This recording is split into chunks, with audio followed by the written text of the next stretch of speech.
langsung tunjukin. CRC itu Contre Reforme Catholique. Ya, berasal dari kekatolikan. Kau menjual inskripsi Zabat. Ya, The Inscription of Saint Sergius Basilica in Zabat. Yang kau jual-jual abad ke-6 kan. Nih, inskripsian nih. Gue tunjukin. Ini kan barangnya kan? Ini barangnya. Ini barangnya. Coba lihat. Kalian bisa bedain nggak sih kata Allah dan al-ilah itu? Kalian bisa bedain nggak sih? Ini bismi al-ilah. Mana Allahnya? Gitu loh. Mana yang kalian bilang inskripsi Zabat itu mana barangnya? Ini dari Katolik loh. Nah, mana barangnya? Mana kata Allahnya? Kalian itu hanya termakan sumber informasi yang diada-adakan oleh contoh. Langsung sebutkan aja namanya. Bang Nursena, Buritah Wahyu. Orang-orang yang sok tahu nggak bisa baca Arab, tapi ngeklaim gitu loh. Dari mana kalian dapat ilmu inskripsi Zabat itu ada kata Allah? Coba gue pengen tahu datanya. Gue bawa dari CRC ya. Zabat bisa bedain Allah dan al-ilah nggak sih? Gitu loh. Kalian itu, mohon maaf nih, bangsa limbah Yunani, original teks kitab kalian sendiri aja kalian nggak bisa baca, apalagi baca bahasa Arab yang original teks kitab agama orang lain. Sadar diri bos. Berarti kalau terjemahannya ilah ini Tuhan ya, kalau dalam bahasa Indonesia ya? Tuhan harusnya, Tuhan. Kenapa jadi Allah? Aduh, parah. Biar bisa menggeser kata Kyrios menjadi Tuhan, Bang. Yang digelari kepada Yesus. Kalau Kyrios diterjemahkan Tuhan, Theos pun Tuhan, ada dua Tuhannya. Makanya satu lagi dipakai kata Allah. Dan gua tadi kasih tahu, gak cuman kata Allah umat muslim aja yang diambil, terjemahan Bali pun nama Tuhannya orang Hindu, Ida Sang Hyang Widiwasa pun dicomot gitu loh. Itu apa ya? Untuk kepentingan apa ya? Misionaris ada nggak? Misionaris? Ada nggak? Ada bang Pandi. Tujuannya juga untuk menyesatkan umat-umat selain daripada Kristen, biar supaya murtad. Contohnya. Apalagi Isar, kau jual inskripsi Zabat udah kubantah, nggak ada kata Allah di situ. Yang ada itu al-ilah. Apalagi prasasti yang mau kau jual? Prasasti yang dari Thailand, Myanmar kau bawa sini semua. Oke, udah ya. Oke, Bang Thomas sudah paham ya. Allah itu bukan nama sesembahan kalian, tapi namanya Yesus. Allah itu nama sesembahan umat Islam. Udah ya, Bang Isar ya, Bang Thomas ya udah tahu ya. Sekarang mungkin De Alfi mungkin bisa kita gantian dengan Catata biar Bang Isar bertanya aja dulu ya. Karena beliau ini dari tadi digebukin di sini, kasihan beliau. Silakan Catata. Assalamualaikum Catata. Syukran teman-teman, maaf kalau tendensiku tinggi ya. Good. Ya, silakan Lai Hisar, Laiku bertanya aja, yang lain teman-teman izin di mute dulu ya. Silakan Laiku, Hisar Thomas bertanya aja sama Ustadz Tata. Bertanya tentang Islam bisa nanti dijawab ke 2 kitab, pakai 3 kitab. Silakan Lai Hisar. Woi maling, nanya woi. Allah bukan kata inklusif milik satu agama. Ia berasal dari kata tersemit yang memang makhluk memakan getombe. Astagfirullahalazim. coba saya mau jelaskan lagi, Hisar, kurangi minum, dengerin dulu, kurangi Hisar. Allah bukan kata eksklusif. Kurangi minum Coca-Cola, Hisar. Isi kepala kok gas semua. Tersemit yang dilakukan oleh Yahudi dan Kristen Kurangi Arab minum Coca-Cola. Itu kepala kok begah kali gas semua gitu. Kurangilah. Coba saya mau jelaskan dulu. Enggak, kau jelaskan datanya mana? Atau cuma jualan obat? Kalau cuma ngomong doang. Saya mau menjelaskan, Anda langsung menjawab. Bukan bre. Gua dari tadi tuh menjual saya data. menjelaskan, Anda memotong perbincangan saya. Lu pembohong. Itu nggak sopan kalau saya lu pembohong. Nggak sopan Anda. Gini, kau berbohong. Kau tadi menjual inskripsi Zabat. Aku buktikan di Zabat nggak ada kata Allah. Loh, saya mau jelaskan tapi Anda memotong. Loh, kau pembohong. Kau Loh, kau pembohong dari menjelaskan mana? sesuatu. Loh, kau bilang inskripsi sahabat itu ada kata Coba Anda Allah. stop dulu. Coba saya mau Mana? jelaskan dulu. Sebentar. Inskripsi Izin saya sahabatnya tengahi. mana? Mau jelaskan dulu. Saya mau jelaskan Izin dulu saya ya. tengahi, Laiku Hisar. Lebih baik Saya Laiku mau itu jelaskan belajar. dulu ya. Dengerin dulu. Sebentar. Mohon Sebentar, please. sebentar. Mohon please. Saya mau jelaskan. Sebentar, Gue minta Laiku data ya Hisar. Bang Fandi ya. Gua Ya, minta data Bang Fandi. sebentar, Bang Hisar. Coba Bang Hisar lebih baik belajar dulu tentang original teks Bang Hisar. Kalau di dalam original teks itu ada terjemahannya Allah dari mana ke mana, dari misalkan bahasa Yunani Theos, itu terjemahannya Allah, itu ambil dari kamus mana, itu bisa kami terima. Tapi kalau Anda Oke. tidak bisa menunjukkan, mending diam dan dipelajari, nanti dibawa di sini lagi. Setelah Oke, Anda saya sudah mau jelaskan pelajari. ini. Makanya Nggak saya ada mau apa yang Anda jelaskan. jelaskan. Jelaskan apa? Saya mau menjelaskan. Anda memotong. Anda Saya mau menjelaskan jelaskan pakai dulu. apa? Coba dengerin dulu. Ya udah silakan. Saya mau jelaskan, jangan langsung memotong pembicaraan orang. Ya, baik. Allah bukan kata eksklusif milik satu agama. Ya. Ia berasal dari akar Semit yang juga digunakan oleh Yahudi dan Kristen Arab jauh sebelum Islam. Jadi kata udah Allah dalam ditunjukin, Alkitab Bang Is, Indonesia adalah hasil konteks. dengar. Sebentar. Kristen Arab nggak pernah pakai nama Allah. Tadi sudah ditunjukin. Coba tunjukin lagi Alpides, sekali lagi coba. Bang Gini, Isa perhatikan baik-baik. Bang Isa Aisyah. perhatikan baik-baik. Orang saya mau menjelaskan langsung dimutkan. Perhatikan baik-baik Saya mau diajarkan. menjelaskan Anda dimutkan suaranya. Perhatikan mau dulu Anda yang menyelesaikan- Anda ucapkan itu salah saya mau semua, nggak ada yang benar. diskusikan, tapi saya mau mendiskusikan. Sar, kau tadi menjual inskripsi Zabat, prestasi Zabat. Kau bilang di situ tuh Saya ada mau kata menjelaskan, Allah. jangan memotong. Sabar, Mbak. Sabar. Belum selesai bicara. Gua punya Saya data belum inskripsi selesai Zabat tuh bicara, gua punya. Anda langsung Loh, memotong bahwa gini, kata Allah dalam ngapain- Alkitab Indonesia adalah hasil kontekstualisasi linguistik dan budaya, bukan adopsi teologi Islam. Ya, bukan adopsi teologi Islam. Terjemahan yang baik itu bukan soal kata harafiah, tapi soal menyampaikan makna ilahi ke dalam bahasa yang dimengerti orang lokal. Ya Allah, sabar kali.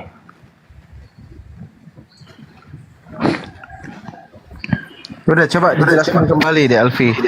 Pertama Gini, tadi Sar. Anda mengutip Kristen Arab itu nggak ada nama Allah.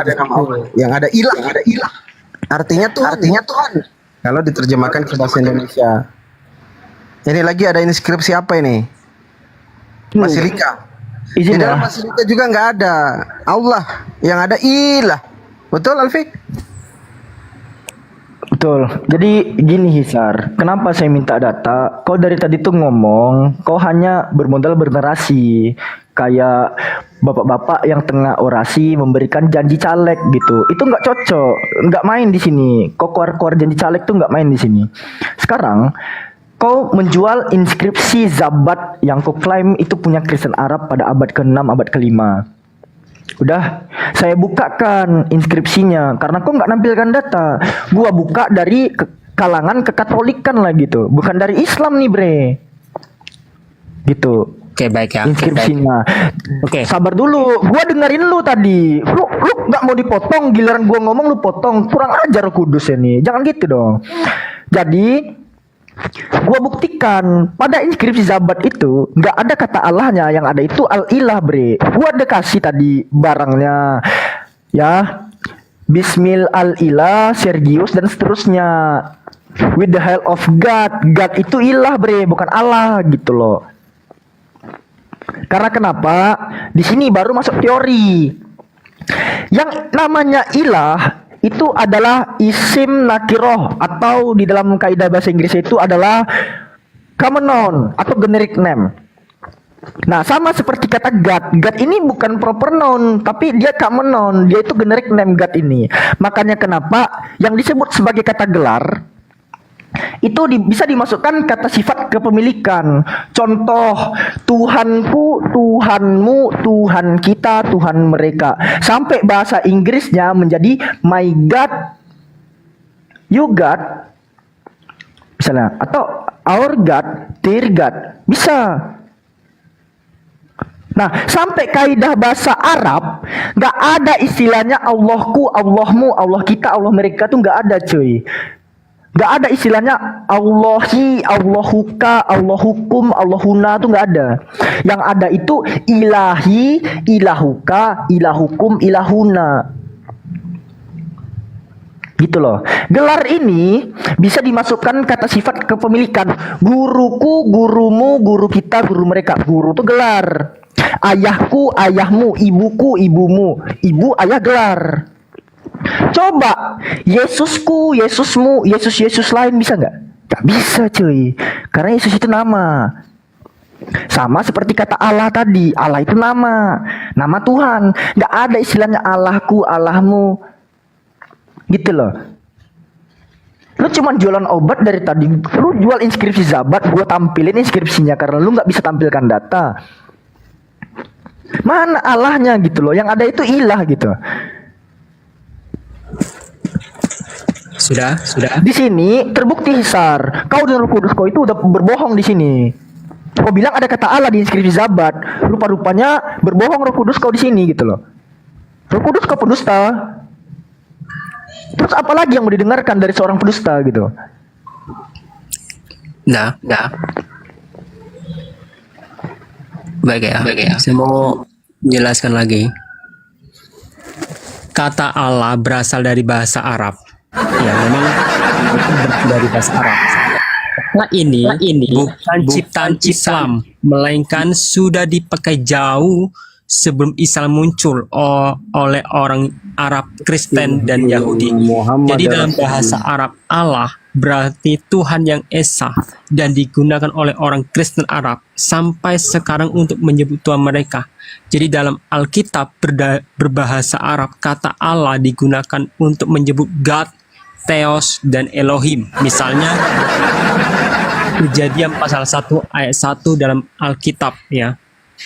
Pada mulanya Allah menciptakan langit dan bumi. Ya. Karena bahasa Indonesia banyak dipengaruhi oleh bahasa Arab dan bahasa. Sudah.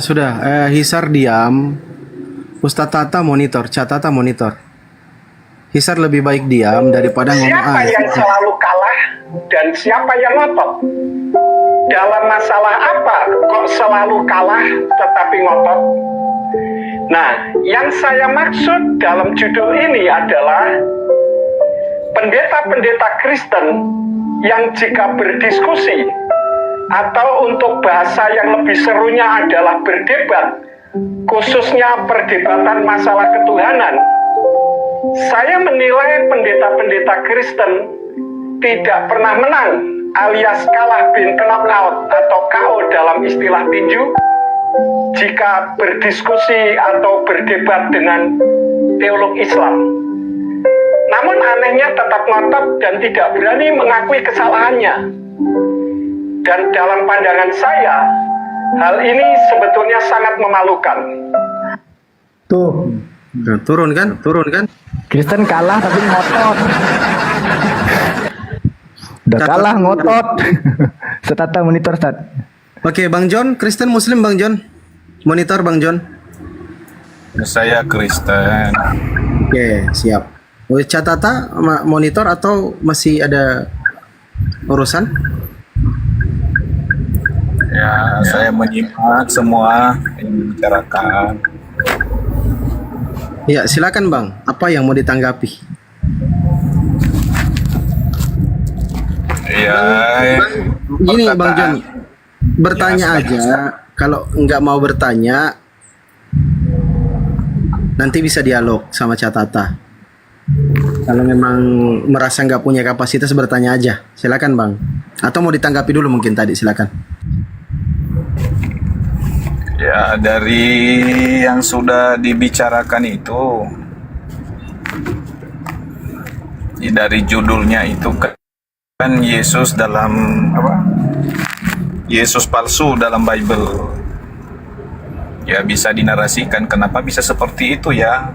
Ada Baik. Yesus yang palsu dalam Bible. Ya. Yang asli itu gimana? Baik. Mantap pertanyaannya. Silakan Catata. Bisa kan materi ini Catata? Kebetulan beliau bertanya.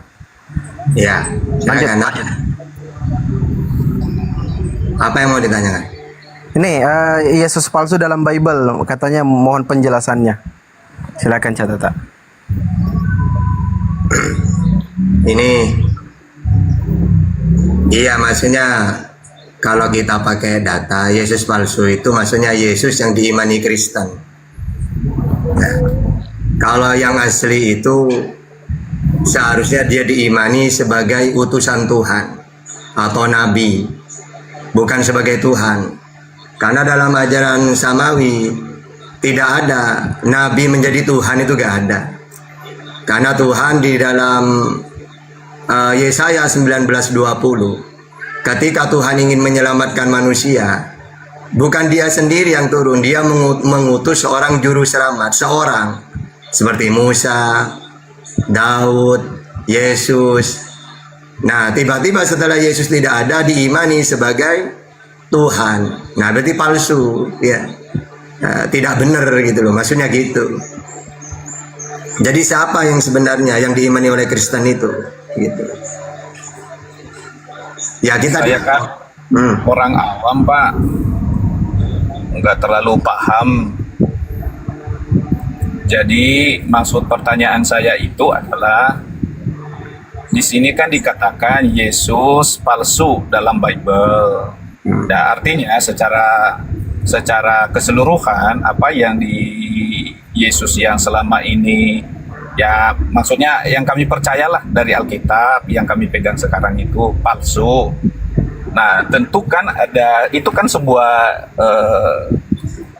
apa namanya itu ya suatu hal yang inilah yang menimbulkan satu pertanyaan. Berarti selama ini dong kita menyembah atau percaya sama Yesus yang palsu.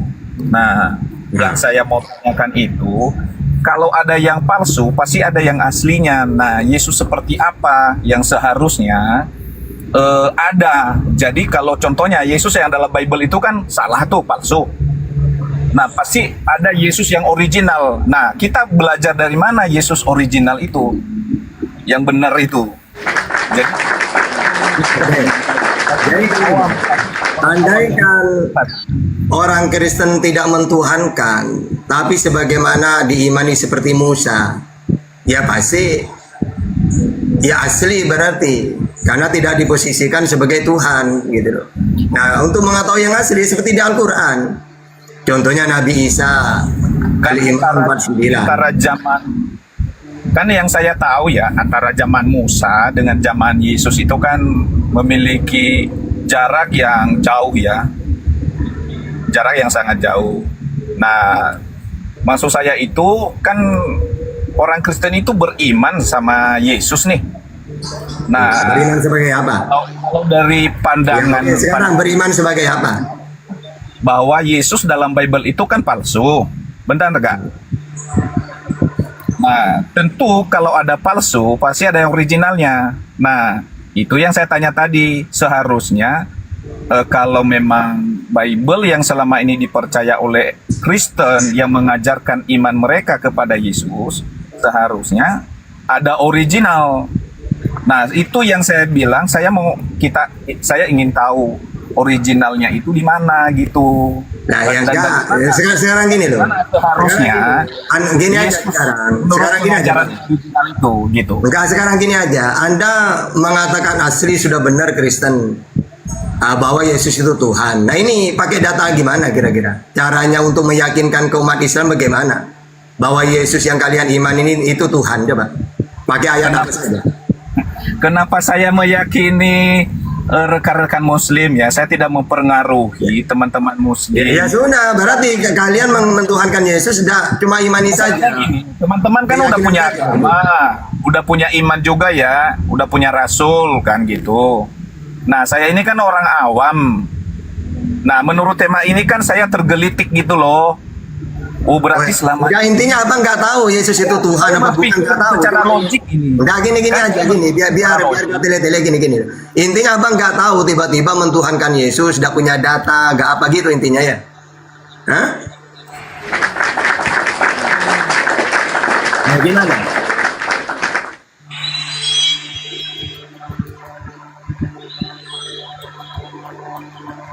Iya, Bang John, silakan dibuka mikrofonnya, Bang John.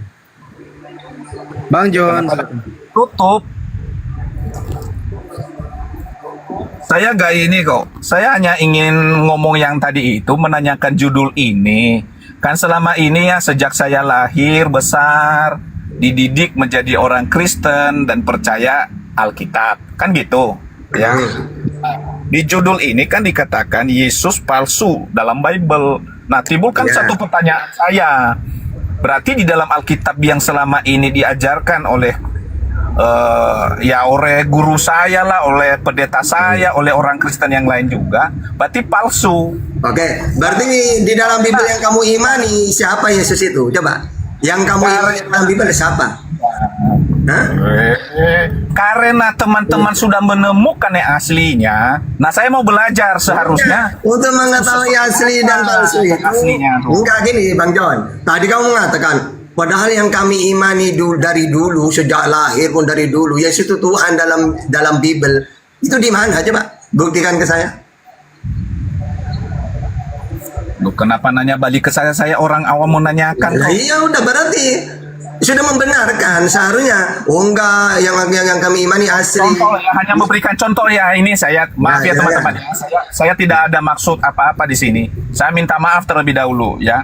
Contoh, saya seorang Kristen membuat satu statement ya, mengatakan bahwa Rasul Muhammad itu palsu dalam Al-Qur'an ya. Ya udah pakai data silakan. Pun menanyakan kan ke saya, loh kenapa palsu? Selama ini kita percaya kok di dalam Al-Qur'an itu malah Muhammad itu sebagai rasul kita. Wah ini gak benar nih. Atau ada buku referensi yang lain yang mereka dapat sehingga mereka belajar mengatakan bahwa wah dalam Al-Qur'an ternyata Al-Qur'an yang kita miliki ini palsu, yang diceritakan tentang kisah dan wahyunya Muhammad itu ternyata palsu. Nah, kita mau nanya nih referensinya dari mana. Nah, tentu itu yang kalian tanyakan ke saya. Nah, cuman kan saya gak ngomong seperti itu. Saya tidak menjudge seperti itu, gitu loh. Nah, sebagai orang awam itu kan saya menanyakan. Berarti kan kalau ada KW, ada original. Kan begitu cara berlogikanya. Tetapi kalau hanya kita katakan, wah yang penting itu palsu, semua dah barang-barangnya itu palsu walaupun itu Ya, original. makanya kita buktikan dengan dialog, ayo. Berarti kita membuat sebuah fitnah. Dan langsung ke tema, langsung ke anu aja, langsung ke enggak gini aja John. Kamu buktikan bahwa iman kamu itu tidak palsu. Coba buktikan pakai data kita. Kalau untuk membuktikan benar atau enggaknya harus dengan dialog, kita pakai data. Gimana? Berarti saya gak ngerti lah kalau seperti itu mah kenapa ditanya balik saya. Karena saya udah bilang saya tidak Berarti kamu imani saja berarti.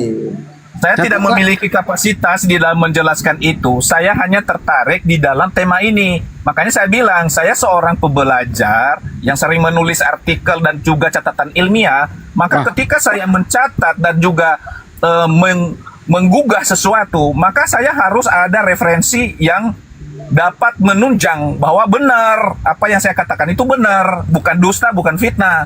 Tetapi kalau contohnya itu hanya sebuah statement, nah itu berarti buktinya Anda takut itu untuk membuktikan Anda takut itu. ada referensi Enggak, dan saya Anda sudah takut untuk membuktikan menjawabkan. tidak berani.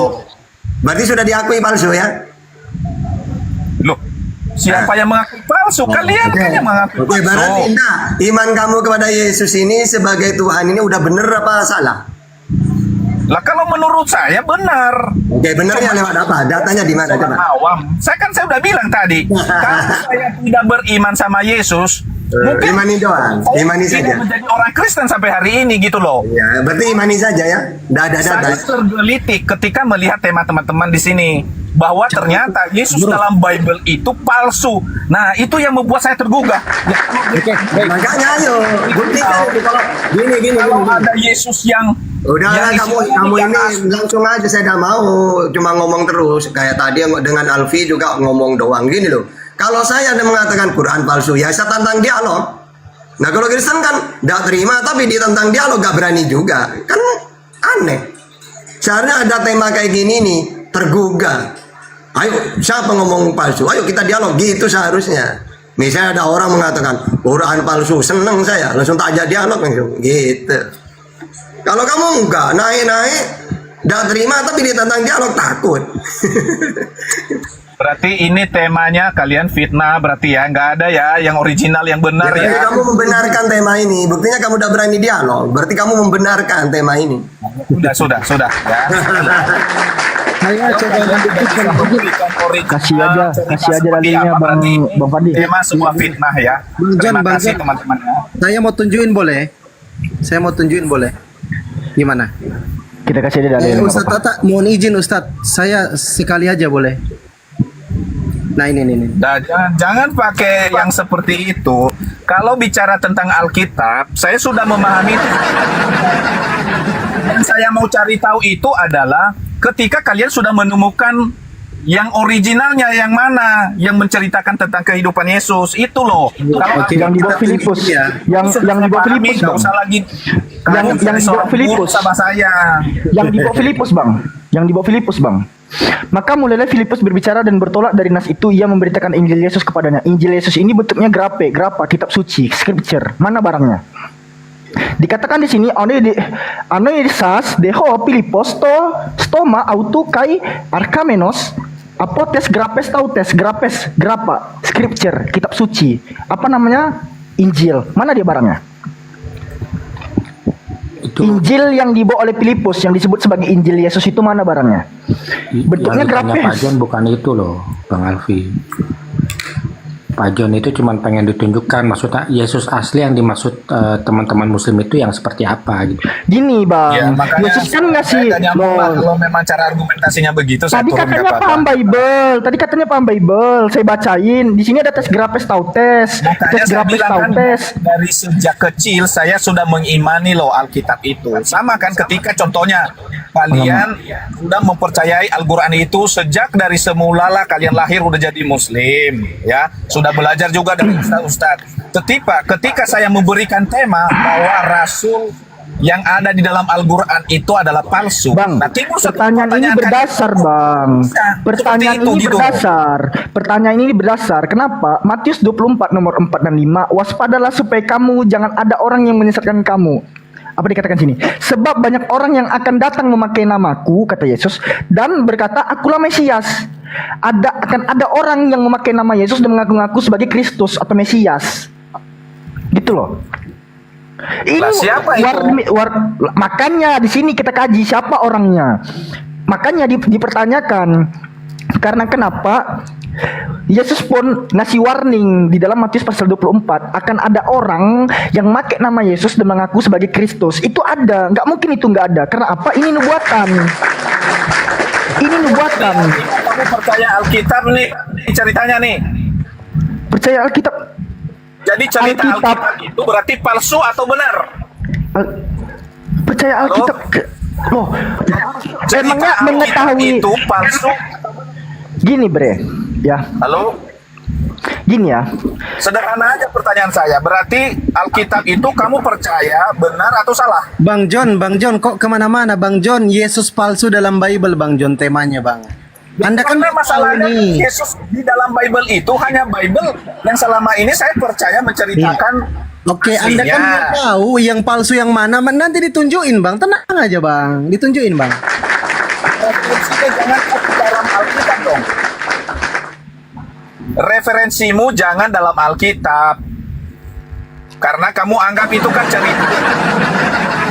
Nggak boleh dalam, kenapa nggak boleh dalam Bible Gini, Bang? Ini pesan Yesus loh. Sekarang pertanyaan saya, kalau kamu mengutip di dalam Alkitab, saya mau tanya, apakah kamu percaya Alkitab itu benar Ada atau salah? kaitannya Bang, ini Ya kok udah. diskusi lintas agama Bang. Yang dibahas itu dasar iman. Apa dasar iman? Kitab suci.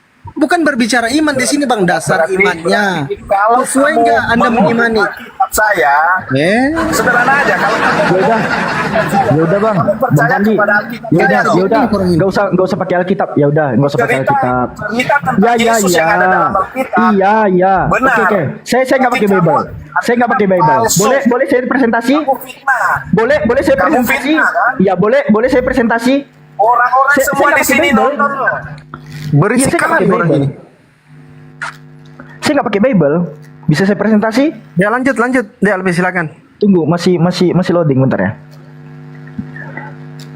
naik tuh jangan langsung kejang-kejang dong. Kenapa sih gitu? Itu Nah, tengok. kebohongan. Sesuatu Kamu nggak itu bisa menjawab. sesuatu itu dikatakan fitnah kalau kenapa? Lah, kalau contohnya ini barang original, lalu kamu bilang KW, lah tiba-tiba kamu bilang, Oke. ditanya sama kamu mana originalnya, kamu bilang, Iya. Ini "Oh, ini mau kita kasih. barang KW itu loh, saya ambil, saya cari di KW itu, loh itu gak benar dong." Ini gue mau presentasi, lu bisa diam nggak? Loh dari Bisa? tadi saya diam. Nah kan lu minta nggak usah pakai Bible, gue pakai data kekatolikan nih. Nih, Catholic.education di mana Katolik identitas, Katolik identity. Apa dikatakan di sini? Professional development and resource. Toh juga penulis Markus tidak diketahui dikatakan di sini. Aduh, rusak kali kalian ini. Lu minta yang di luar Bible kan ya? Nah, apa dikatakan di sini? Menurut kekatolikan, penulis Injil yang diberi nama Matius tidak diketahui. Ini Matius pertama nih. Sekarang Markus. Markus tadi ya. Sekarang Matius. Penulis Injil yang menyandang nama Matius juga tidak pasti. Markus tidak pasti. Yang Matius tidak kemana-mana pasti. siapa ya? Lukas.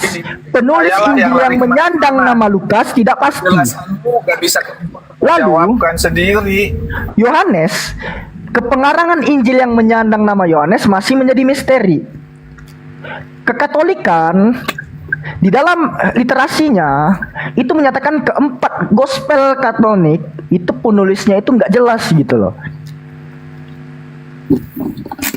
Terus yang diceritakan oleh orang-orang anonimus ini mengenai Yesus itu Yesus yang mana yang diceritakan mereka? Sementara penulisnya aja nggak jelas gitu.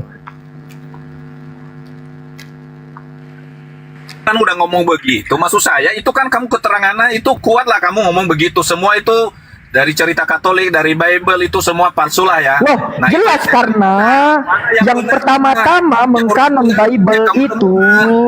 yang pertama kali mengkanon Bible itu Gereja Katolik Roma. Kalian Protestan ngapain? Cuma Anggaplah ngambil yang Bible di- doang. di dalam yang pengajaran Katolik Roma itu palsu lah ya. Nah, saya mau tanya yang originalnya yang mana yang kamu temukan? Makanya tadi gue jual KPR 8, KPR pasal 8 nomor 35. Filipus membawa gospel ya. Filipus membawa gospel yang bentuknya itu grappa, scripture, kitab suci, bentuknya itu buku gitu loh. Sampai sekarang gak ada Kristen yang bisa memberikan tuh mana Injil yang dibawa oleh Filipus. Gak pernah ada. Filipus membawa gospel, membawa Injil Yesus katanya. Filipus membawa Injil Yesus. Injil di sini belum ada, belum terbentuk, belum dituliskannya keempat gospel kanonik. Iya, iya. Belum Ini, ada Bang, keempat ini. Matius, Markus, Lukas, Yohanes belum ada. Silakan Bang Masa. Ya, ya. Kalau teman-teman Muslim mengatakan Yesus di Bible palsu, maka asumsi aku Yesus yang asli itu adalah yang bersumber dari Quran, ya kan? Nah, masalahnya Quran ini jaraknya 600 tahun ke abad pertama, Bang.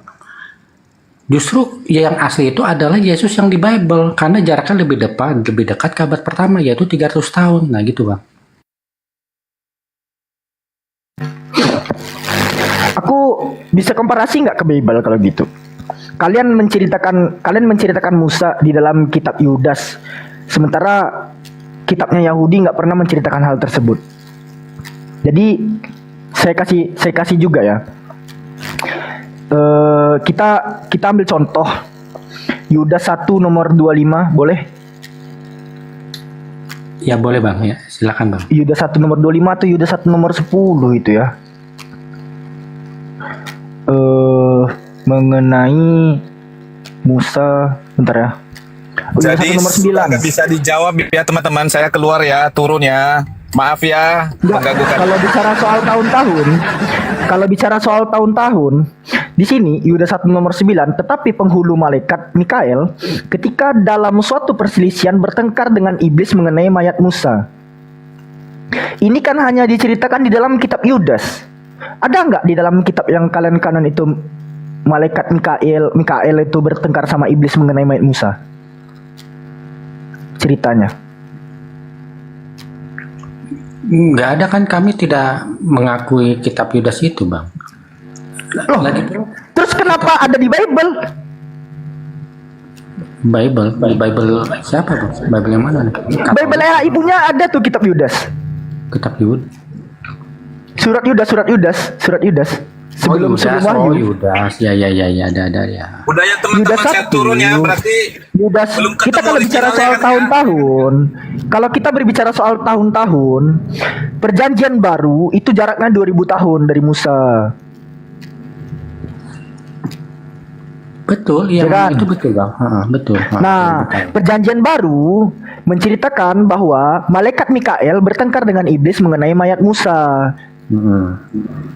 Sementara di dalam perjanjian lama kisah ini tuh nggak pernah ada. Terus datangnya dari mana kisah ini coba?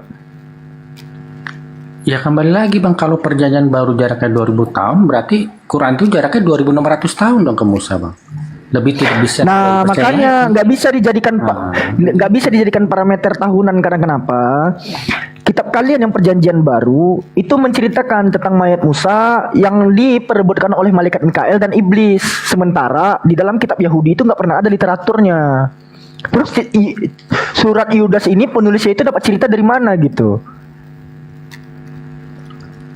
Ya aku nggak tahu, Bang, ya mungkin. Nah, Yudas itu makanya kalau bisa main mirror doang, kitab kalian pun dipertanyakan juga kebenarannya. Kapan mayat Musa diperselisih pahamkan sama Mikael dan iblis direbut? Oke, Mas Aha. Gantian lagi ya, Dek Alfi ya, sama Iya. Cakap. Mas Aha bertanya aja lah. Bagaimana? Oke deh, Belum aku selesai nih, bertanya. Mas Aha. Silakan Mas Aha bertanya aja. Iya. Kembali ke kata Allah ya, Bang Alfi ya. Kembali ke kata Allah. Jadi kalau menurut aku LA ini salah cetak. Harusnya hanya itu nggak ada. Nggak ada. Jadi ALE aja. Gitu loh. Karena kalau ALAH itu ada Jadi transliterasi dari alif Jadi lam lam Allah. A. Jadi Allah aja Iya. gitu ya, bukan Allah ya. Allah aja. Karena Allah. kalau Allah aja itu adalah pengucapan untuk alif lam met, kata Tuhan dalam bahasa Ibrani. Karena menurut Markus 14 angka 36, alef bet itu diucapkannya Abba. Ditulis dari original teks Yunaninya alfa beta beta alfa gitu, Bang. Ya suka-suka lah Bang Masa. Berarti kalau Theos itu jadi Allah, bukan Allah gitu ya. Iya, betul, Bang. Nanti kalaupun ada Benar, revisi, kalau nanti ada revisi ya hanya aja dihapus. Jadi Udah, Bang. Allah aja, ALL aja, Allah jadinya. Oke, Jadi- baik, izin. jadi Allah. Saya ambil alih dulu sebentar ya. Kebetulan sudah ada 2 singa di satu gunung yang sama, Mas Aha dan Lord Nafiri. Nah, ini berbahaya nih ya, karena sudah ada 2 singa di satu gunung yang sama. Ini bahaya nih. Ada Lord Nafiri, ada Mas Aha. Jadi teman-teman di bawah pegangan ya, agak keras sebentar ini ya teman-teman.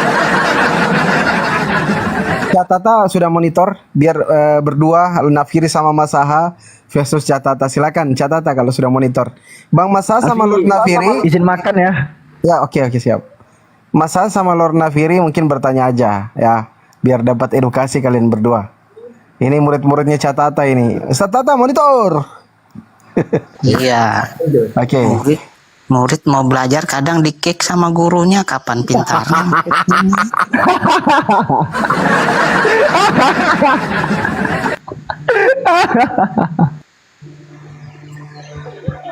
Pantasan saya nggak bisa mualaf, di-kick terus sama Pak Tahta. Ya udah, ayo ngobrol Mas Aha, buka mute Mas Aha sama Nafiri berdua kalian.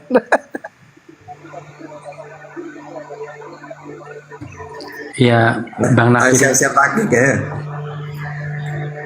Ya, Ayo Pak. nanya lagi, nanya toko bangunan lagi taktik nih. Allah itu agamanya apa? Jadi gini loh, agama ini untuk manusia, bukan untuk Tuhan. Tuhan tidak butuh agama. Apa agama itu? Sistem yang mengatur peribadatan kepada Allah. Caranya beribadah kepada Tuhan. Oh, Allah itu Tuhan, beribadah kepada siapa? Allah aja nggak beragama, ngapain kita beragama? Kan itu logika. Nah, udahlah kamu itu. Kamu.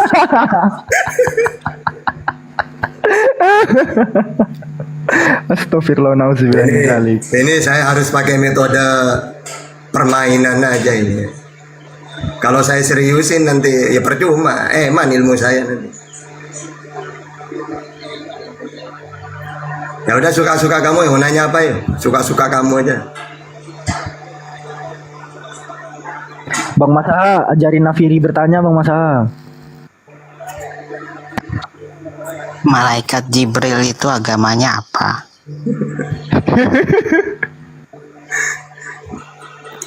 Jadi agama itu untuk manusia. Kalau malaikat itu diciptakan ya, mengurus tugas-tugas, mencatat amal baik, amal tidak baik, raqib atid. Yang beribadah beragama itu manusia, karena agama itu sistem yang mengatur peribadatan kepada Tuhan. Itu untuk manusia. Ditanya lagi, udah dibilang untuk manusia. Jangankan malaikat, binatang gak kena. Loh, bayi baru lahir mati ndak beragama masuk surga? Nah, iyalah. Nah iya. Gini. Jadi syaratnya orang itu kena hukum taklifiyah harus balik. Jadi ada anak umur 5 tahun tidak puasa, tidak sholat, tidak masalah.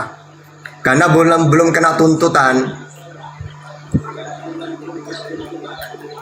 Udah apa lagi?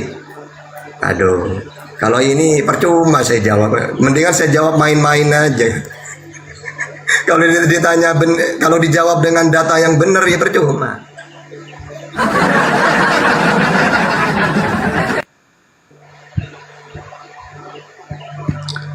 Ya, jadi kita deal ya, ALLA ya, oke? Aduh masa udah ketularan lot juga kayaknya.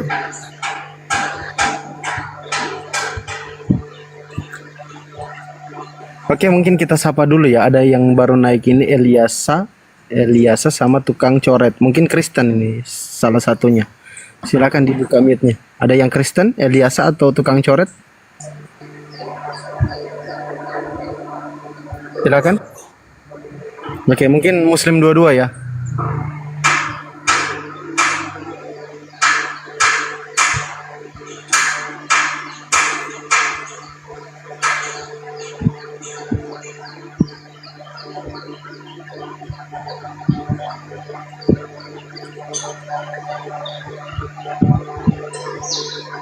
Ini gimana nih catatan Nafiri sama Masaha ini? Di mana bagus mereka ini disimpan? Nggak tahu, lot ini loh, Nafiri ini. Langsung kremasi. Udah keguguran aja dulu kamu Nafiri.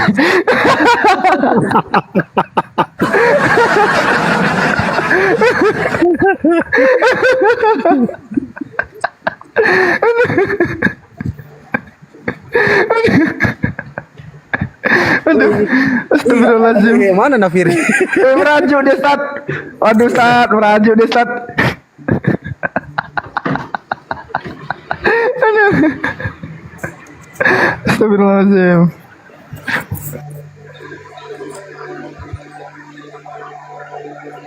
Silakan Masaha, silakan. Iya, sebenarnya aku nunggu pertanyaan yang bagus loh, kayak lu tahu dari mana lamet itu diucapkan dengan vokal A jadi la? Kan bisa aja li atau lu atau le atau lo. Harusnya aku tanya kayak gitu. Jawabannya begini. Karena bet dan lamet itu dibacanya dengan vokal A. Jadi bet dibaca ba, lamet dibaca la. Jadi alef lamet dibaca ala, A-L-L-A gitu. Oke, setuju Ustaz? Gimana?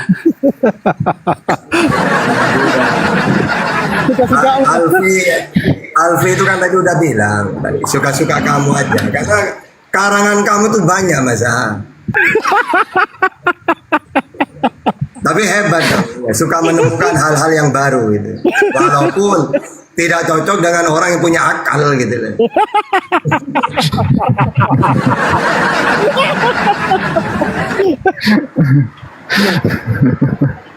Astagfirullahaladzim. Yang penting kamu nikmatin sendiri lah duniamu itu gitu ya. Apa kan beda semua coba. Iya kan kompromi Ustaz. Ya. Taman Eden di Cina ya.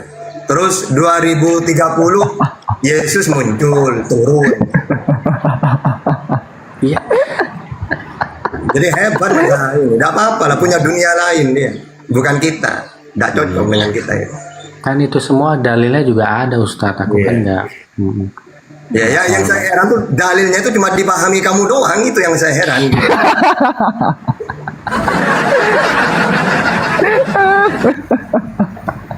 Astagfirullahaladzim. Tapi pinter dia, Van. Iya, iya. Ini Tahta.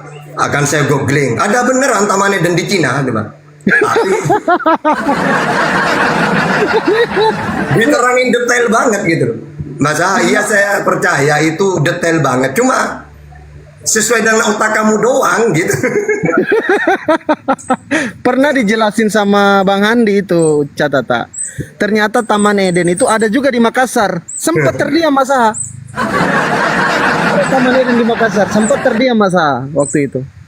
Tapi Iya, itu memang kan- saya salut juga imajinasinya itu di luar batas akal manusia, hebat, masa hebat.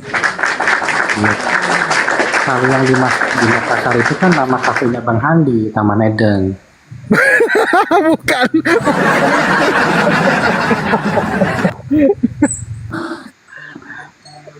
Ya udah, abang-abang pamit turun dulu ya.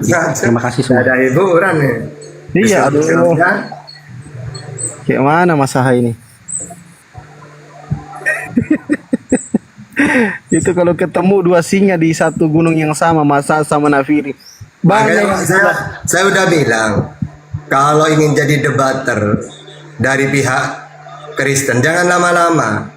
Kalau lebih dari 5 tahun akan menjadi seperti Luga. Atau tidak seperti Luga tapi menjadi musuh untuk saudaranya sendiri. Akan muncul denom-denom tambah banyak. Jadi apa ya? Kalau Islam jadi debater semakin lama semakin canggih. Cara menjawab, keilmuannya kayak Bang Juma gitu. Tapi kalau Kristen semakin lama, udah tak bilang, kamu debater Kristen udah berapa tahun? 4 tahun Tahta. Oke, jangan sampai lebih dari 5 tahun ya gitu. Kenapa Tahta? Ngaku nabi nanti kamu.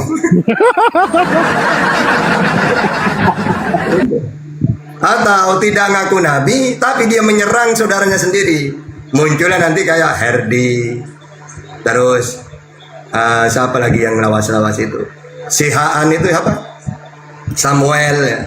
Itu kan lawan tuh kan, atau mualaf gitu loh. Nah ini yang bahaya. Jadi cukup 5 tahun, jangan lebih, tambah tak gena nanti gitu loh.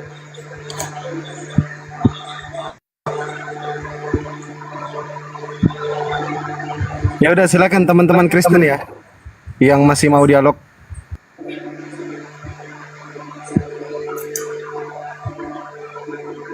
Silakan teman-teman Kristen masih dikasih kesempatan nih, kalian bertanya aja lah tentang Islam.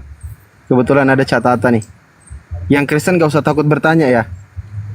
Nanti saya besarin catatan sama Alfi aja. Alfi yang bantu catatan untuk tunjuk data nanti. Terus Ustaz Tata narasumber utamanya. Gini aja aku bikin ya. Ayo, silakan teman-teman Kristen gak usah takut, cuman bertanya aja ya. Kalau memang tidak mau diskusi, tidak mau dialog, tidak mampu diskusi, bertanya aja sama Cak Tata.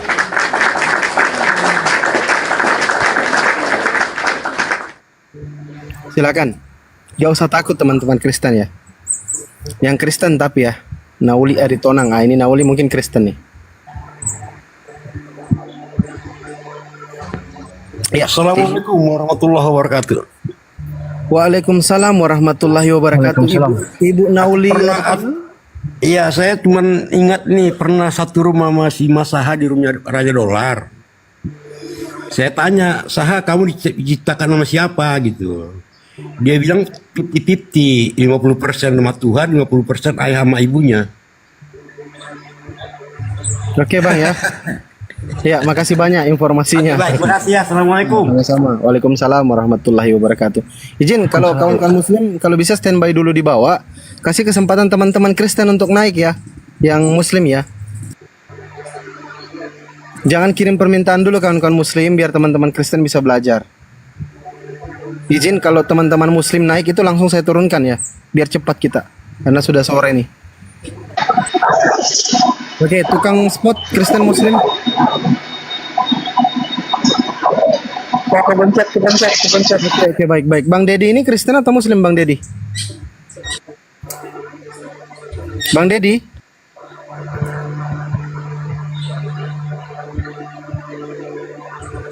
Oke, masih ini ya, signal beliau ya. Silakan teman-teman Kristen ya. Naik aja bertanya ya. Karena di sini bukan komal pelawak tapi komal akademis. Kalau mau komal lawa-lawakan silakan ke komal edis, itu pelawak itu. Bang Fandi, boleh apa sedikit nggak Bang? Silakan. Iklan sedikit Bang. Yuk. Jadi ada 3 poin yang akan Alfi iklankan. Itu ya, ini gelap sekali nih. Teman-teman, kalian kalau melihat dari penonton-penonton yang di atas ini teman-teman, 712 ini, itu kan banyak yang sama ya, kayak foto profil Alfi ya. Jadi sedikit aja dari Alfi, kalau teman-teman pengen gabung juga sama kami, kita bergeraknya secara berjemaah ya teman-teman ya. Untuk mensupport guru-guru kita sekalian, apologet muslim. Teman-teman bisa bergabung juga sama Alfi dan teman-teman yang lainnya kepada kekeluargaan Silonero Fems. Ya, teman-teman, dengan cara yang mudah dan singkat, teman-teman tinggal ganti foto profile dan letakkan sandingkan nama Silonero Fems di belakang username teman-teman sekalian. Gitu teman-teman. Nanti teman-teman akan dihubungkan kepada grup kekeluargaan Silonero yang ada di WhatsApp maupun yang ada di TikTok. Nanti kita akan berjemaah teman-teman, nge-support guru-guru kita kayak yang ada di room ini ya. Teman-teman Alfi semuanya ada di sini gitu teman-teman. Bukan cuma Alfi, ada yang lain-lainnya juga, ada Bang Silo dan anggota-anggota yang lain juga. Lalu poin yang kedua, teman-teman apabila ingin mendapatkan ilmu pengetahuan yang lebih mengenai kristologi, soteriologi, teologi dan sebagainya di lintas agama, teman-teman bisa mensubscribe gitu ya channelnya Bang Fandi dan Ustadz Hatta channel teman-teman. Tata channel ya Ustadz, namanya Ustadz. Dan juga teman-teman bisa mendatangi website mesia.org yang autornya adalah Alfi sendiri dan Unirifa. Ntar Alfi kasih deh literasi-literasi seputaran atmosfer lintas agama di sana. Apa arti nama itu? Gak tahu betulan. Nanti di dalam kekeluargaan kami jelaskan semua. Gitu. Yang jelas, Alfi di sini hanya menghimbau kepada teman-teman kalau ingin kita bergerak secara berjemaah nge-support guru-guru kita, para apologet muslim. Mari kita saling merangkul, saling bergandengan, kita bergerak secara berjemaah teman-teman. Karena terus terang aja, meskipun yang kita lawan itu adalah minoritas, tapi mereka itu bersatu sehingga mereka itu terlihat banyak. Kita perhatikan aja di room-room besar mereka. Selalu di angka 2 digit ribuannya penontonnya. Nah, Alfi di sini hanya ingin mengajak teman-teman sekalian, marilah kita bergerak secara berjemaah.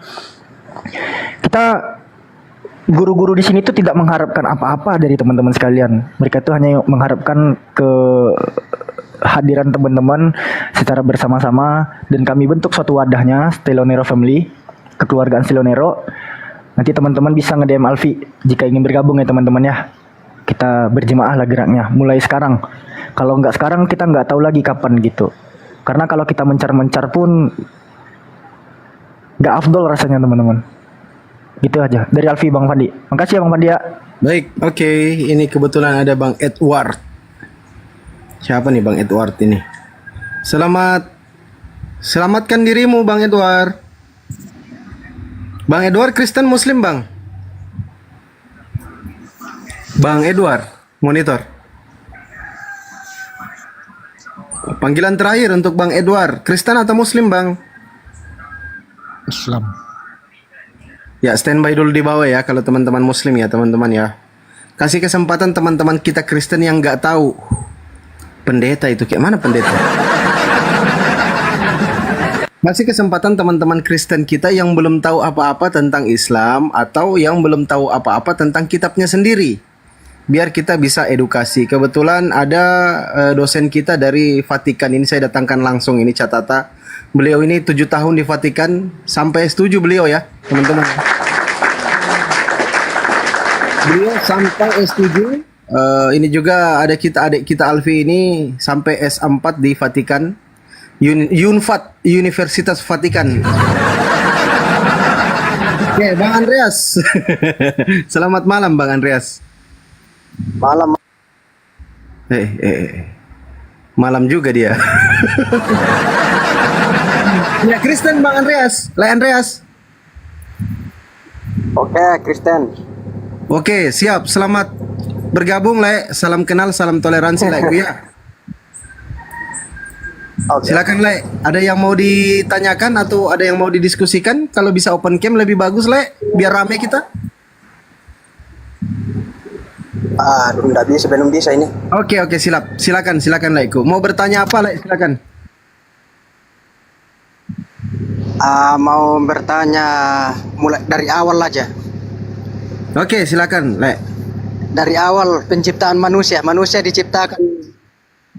Ya, kalau di ajaran Islam manusia itu diciptakan dari mana?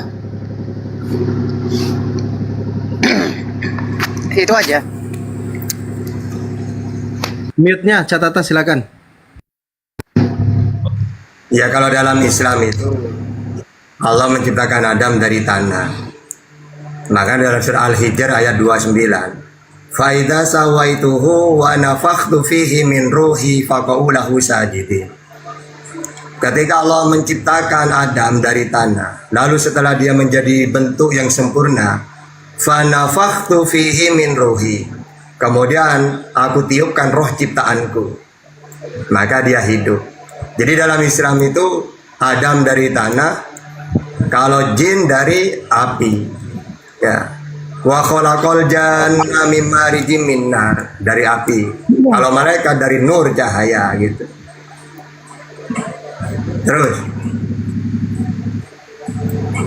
Terus yang dalam surah Al-Alaq itu nomor 2. Oke, itu anak turunnya Adam, seperti kita. Ya, Iqra bismi rabbikal ladzi khalaqal insana min alaq. Jadi kita diciptakan ini keturunan Adam, maksudnya min alaq. Alaq itu apa? Dalam tafsirannya zigot. Zigot itu apa? Di antara sperma ini ada miliaran sel. Maka yang menjadi bertemu dengan telur inilah namanya zigot, alaq. Itu menceritakan manusia, cucunya Adam maksudnya. Adamnya dari tanah, nah kita keturunannya dari zigot itu, alaq itu. Tidak, di situ kan dikatakan manusia diciptakan dari segumpal darah. Jadi yang mana yang benar, dari tanah? Kalau segumpal darah itu membahas manusia keturunan Adam. Ada 2 di Quran itu. Kalau gini kalimatnya, Allah menciptakan dari tanah, berarti Adam. Tapi ketika Allah menciptakan manusia dari air mani gitu, berarti keturunannya Adam, bukan Adamnya gitu. Oke. Cukup. Nah, pertanyaan kedua, Bang. Nggak, sudah ikut itu aja itu. Makanya saya bingung kan yang mana yang benar ini, dari tanah apa dari darah. Ternyata kan berarti ya kalau darah, itu baru keturunannya Adam. Kalau Adam dari tanah, begitu ya. Udah cukup pertanyaannya? Mungkin cukup lah. Oke, sekarang Ustaz Tata mau bertanya tadi, Bang. Ustaz Tata katanya mau bertanya, Bang. Bisa, Bang? Itu aja. Ustaz Tata mau bertanya, bisa, Bang? Tidak ada waktu ini, kalau saya aja mau bertanya. Tidak ada waktu. Oh, mungkin Bang Immanuel nih bisa nih jawab nih, Bang. Bang Immanuel, selamat siang. Bang Immanuel. Selamat sore, Bang. Sore, Bang. Iya, Bang. Kristen, Bang? Ya, murid Yesus Kristus, Bang. Oke, langsung, Bang, pertanyaan pertama. Apa yang mau ditanyakan, Bang? Ya, saya cuman melanjutkan gini aja. petunjuk sunat itu dalam Quran itu di mana gitu, dan mengapa Islam sunat, itu aja. Karena belum saya dapat jawabannya, jadi saya bertanya gitu loh Bang. Udah? Itu aja pertanyaannya. Oke, silakan Saudara jawab. Abang di mute dulu, Bang. Ya. Jadi pertama sebelum Al-Quran turun, memang tradisi Arab ini sunat. Mulai dari Abraham ke Arab, wa id yarfau Ibrahimul qawaida minal baiti wa Ismail. Maaf Bang, Anda telah berbohong. Ya, tenang dulu. Kok motong? Tidak pernah Tenang dulu. Yahudi yang punya tradisi. Iya, pelan-pelan dulu, pelan-pelan. Yahudi punya tradisi sunat, bukan? Iya, pelan-pelan. Anda telah berbohong. Kenapa sih? Lu pengen data? Enggak, lu pengen data. Gua kasih data. Enggak, lu pengen data. Gua kasih data. Kalau lu pengen data, gua kasih data. Mana data? Mana? Bukan data. Bukan data. Mana? Oke. Biar nyambung. Bukan data. Iya, biar nyambung. Habis ini langsung ke ayat. Ya. Lalu ke Ismail. Bukan data dulu, saya lihat. Ya. Setelah itu. Jangan banyak asumsi. Jangan. Ketika Allah mengutus Nabi Muhammad. Mana data? Cuma auhayna ilaika. Bukan data dulu. Bukan data. Ibrahim Hanifa. Makanya dalilnya hitan ini ada di surat Al-Baqarah 124. Wa idh ibtala Ibrahim rabbuhu bi kalimatin. Kalimat di sini apa isinya? Coba baca tafsirannya. Ada 8. Berkumur, bersiwak, hitan. Nah, kenapa umat Islam ini harus hitan? Karena umat Islam umatnya Nabi Muhammad. Sedangkan Nabi Muhammad keturunannya Nabi Ibrahim. Yang mana Abraham dan keturunannya ini punya ketetapan dari Tuhan. Kamu dan keturunanmu harus dihitan. Makanya Nabi Muhammad itu hitan karena keturunannya. Nah, sedangkan kita diperintah hitan karena umatnya Nabi Muhammad. Apa hubungannya? Hubungannya dengan ibadah. Ibadah apa? Ibadah sholat. Kenapa kalau sholat harus suci pakaiannya, tempatnya, badannya? Jadi umat Islam sunat itu pertama perintah pakaiannya, tempatnya. Ya. Yang kedua, karena umat Islam ini punya kewajiban sholat. Sedangkan sholat harus suci pakaiannya, badannya, tempatnya. Nah, kalau orang tidak dihitan, sulit untuk menghilangkan, seakan-akan kalau dia mau cebok ya, mau buang air kecil itu, ya harus dibuka terus. Karena pasti najis dalamnya itu, ada air kencingnya itu. Masa mau dicebok gini, ya tetap dalamnya najis. Makanya umat Islam di samping perintah dari Tuhan juga ada hubungannya dengan ibadah. Gitu. Bang. Selamat malam. Selamat malam. Oke, saya sapa dulu ya. Kebetulan ada kawan kita naik. Bang Dedi Kristen Muslim, Bang Dedi. Kristen, Bang. Oke, Bang Laskar, monitor Bang Laskar. Kristen Bang. Oke, Kristen. Ini yang terakhir naik ini Bang Suprian. Ini Kristen atau Muslim? Oh, signal dia kali ya. Oke, silakan. Saya silakan Bang Dedi dulu, silakan. Iya, tadi mengenai sunat ya. Bapak sih ini ceritanya dongengnya dari mana ya kan? Saya nggak tahu dia dongengnya dari mana ya. Coba tunjukin ayat Al-Qur'annya di mana mengenai sunat. Tunjukin ke saya, host, katanya perlu. Oke, ini nih Bang ada. Ya, silakan host. Iya. Udah? Surah berapa, Bang? Surah ke-16. Bacakan. Iya, bacakan. Ini mau gue bacain. Ya. Udah. Dikatakan di surah An-Nahl ayat 123, "Summa auhayna ilaika an tabi' millah Ibrahim hanifa." Millata Ibrahim hanifa. Milah. Yang pertama yang harus kalian ketahui, kalau kalian cuma membaca tulisannya milah bukan sunat ya. Sabar. Ini kenapa sih Roh Kudus Kristen ini selalu tantrum gitu? Ya udah kejang-kejang, ya udah. Ya silakan. Milah kan. Nah, yang harus kalian ketahui dulu, pertama, terjemahan Al-Quran itu bukan Al-Quran. Karena kenapa? Inna anjalnahu Qur'anan Arabiyya la'allakum ta'qilun. Surah Yusuf ayat yang kedua. Sesungguhnya kami turunkan Al-Quran itu. Udah Bang, jangan ngeyel. Nanti kamu kalau ngeyel saya tantang dialog Bibelmu, kamu nanti kencing berdiri. Kita diskusi aja, Dedi. Kita diskusi, Dedi. Teks, Dedi. Saya tahu kalian kalau ditantang dialog, gak akan berani kalian. Karena yang paham umat Islam. Sama aku. Sunatnya kalau bertanya itu dengerin dulu. Karena saya tahu kalian gak mungkin berani kalau saya tantang debat. Ya udah. Enggak, diskusi sama aku Dedi. Kita critical text ada di. Gimana? Ada kata-kata sunat nggak? Apa milah Ibrahim? Ada. Gitu, jangan bikin malu. Makanya Roh Kudus lu tuh Ya, bisa silakan didiemin dulu tunjukin. nggak? Roh Kudus lu bisa Bikin dijinain malu dulu Islam. nggak? Roh Kudus lu tuh Ya, bikin malu, nggak bisa tunjukin, jina. Bang. Roh Kudus lu tuh kurang Ya ajar. udah jangan memang. panas gitulah. Nggak ada yang Ya udah, panas. jangan Roh Kudus lu kurang ajar. Orang ngomong motong-motong. Nggak ada kata-kata sunat, Bang. Jangan pas gitulah, Bang. Bre, Itu aku milah nunjukin Ibrahim kata tulisannya, milah. Bang. Woi, Langsung aku nunjukin panas kata gitu. milah. Aku nunjukin kata milah. Aku nunjukin kata milah. Milah, ya, di dalam kajian Semitik, yang disebut sebagai Brit milah itu circumcision ritual. Nih. Jewish ceremony in which a baby boy is circumcision. Apa itu? Brit milah. Mio. Brit itu ritual. Oh, tenang. Brit itu ritual, milah itu circumcision, sunat. Gitu loh. Lu pengen data, gue kasih datanya. Lu pikir milah itu artinya cuma agama doang.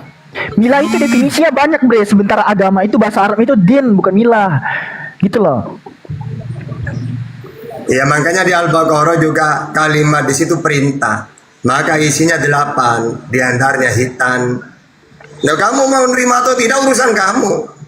Sama seperti saya misalnya nanya, apa kamu hitan? Kamu udah bisa menunjukkan datanya.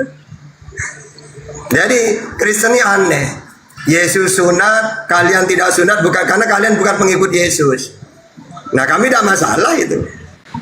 Makanya Kristen ini paling takut kalau saya tantang, ayo Kristen pengikut Yesus atau bukan? Pasti takut mereka Langsung di dialog. mute sih, bingung ya. Saya nggak pernah ngomong mute. Tenang, sabar aja. Ustaz Tata, izin ya, Cat. Izin boleh, Tat. Aku tantang Dedi Laskar. Aku tantang Dedi sama Laskar dong, kasih tahu aku dalil Musa disunat di dalam kitab kalian mana ya? Ya udah aja begini amat sih. Diskusi katanya pakai data. Kamu bukan diskusi gitu. Kenapa sih? Gua pun kamera loh. Namanya orang bertanya itu sebelum selesai menjawab. Ya udah. Kamu enggak ditantang dialog takut. Disuruh bertanya orang menjawab dipotong-potong. Iya. Saya kalian nih saya tahu kalau saya tantang dialog dia akan berani. Pendetamu udah mungkin berani saya tantang dialog itu. Yakin saya itu. Ini saya berani naik, Bang. Buka kamera dong. Saya berani, Bang. Buka kamera untuk tampil data. Buka kamera dong. Buka kamera untuk tampil data. Enggak, untuk tampil Saya data. bukakan kamera, oke. Untuk tampil data. Gua minta satu. Ya. Gua minta satu dalilnya. Ya, di mana di kitab kalian Musa disunat? Gua tantang. Ya, Mana dalilnya Musa disunat? Nah,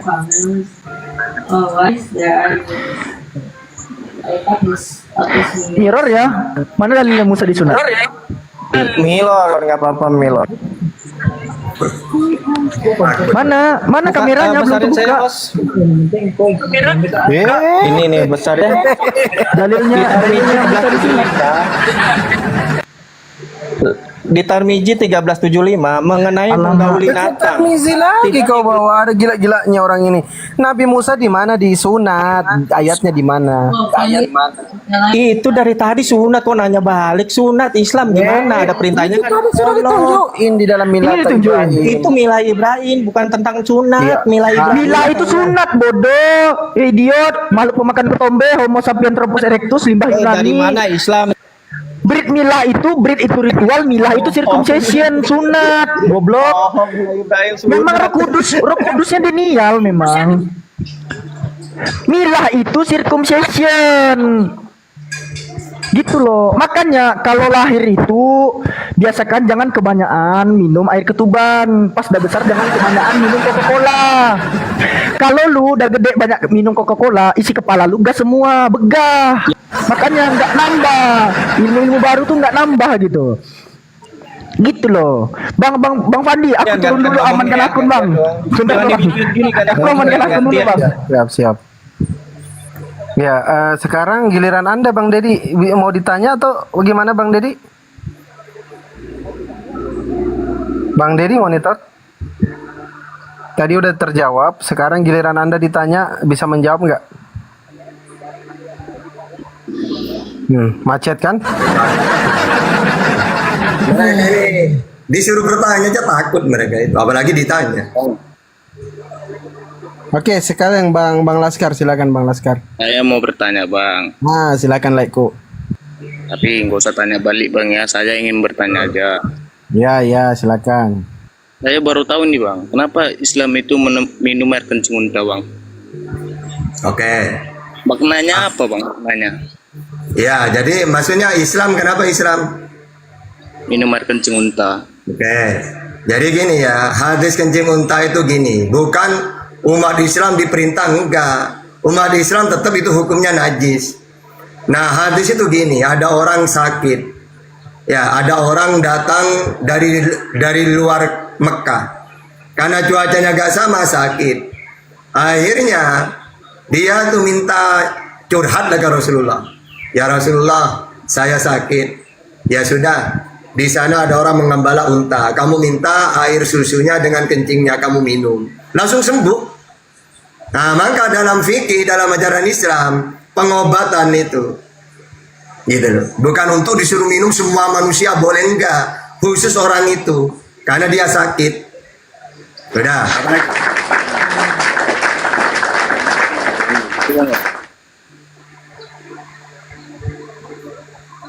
Udah Bang, bertanya lagi Bang Laskar. Itu udah dijawab, bertanya lagi silakan. Berarti air kencing unta itu untuk menyembuhkan ya? Iya. Nah, coba sekarang kamu ketik di Google ya. Apakah ada mengandung obat? Banyak keluar. Cuma sekarang ini untuk apa? Wong banyak obat. Gitu. Bang Tata. Kalau memang obat Bang, pasti udah tersebar Bang di Indonesia Bang. Kalau memang obat, mending Bang Tata minum aja biar nggak pakai kacamata. Nah, Kakak mau nanya apa lagi? Kalau saya nantang dialog, pendetamu pun tidak mungkin berani debat dengan saya. Karena saya menguasai Bible. kalau Abang memang mau saya air kencing unta itu obat Bang, saya pastinya udah tersebar Bang di Indonesia Bang. Silakan kalau mau nanya lagi, silakan. Udah ku jawab itu.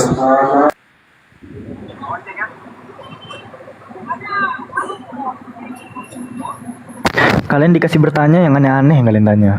Yang akademis lah gitu. itu bukan aneh, itu pertanyaan jelas gitu.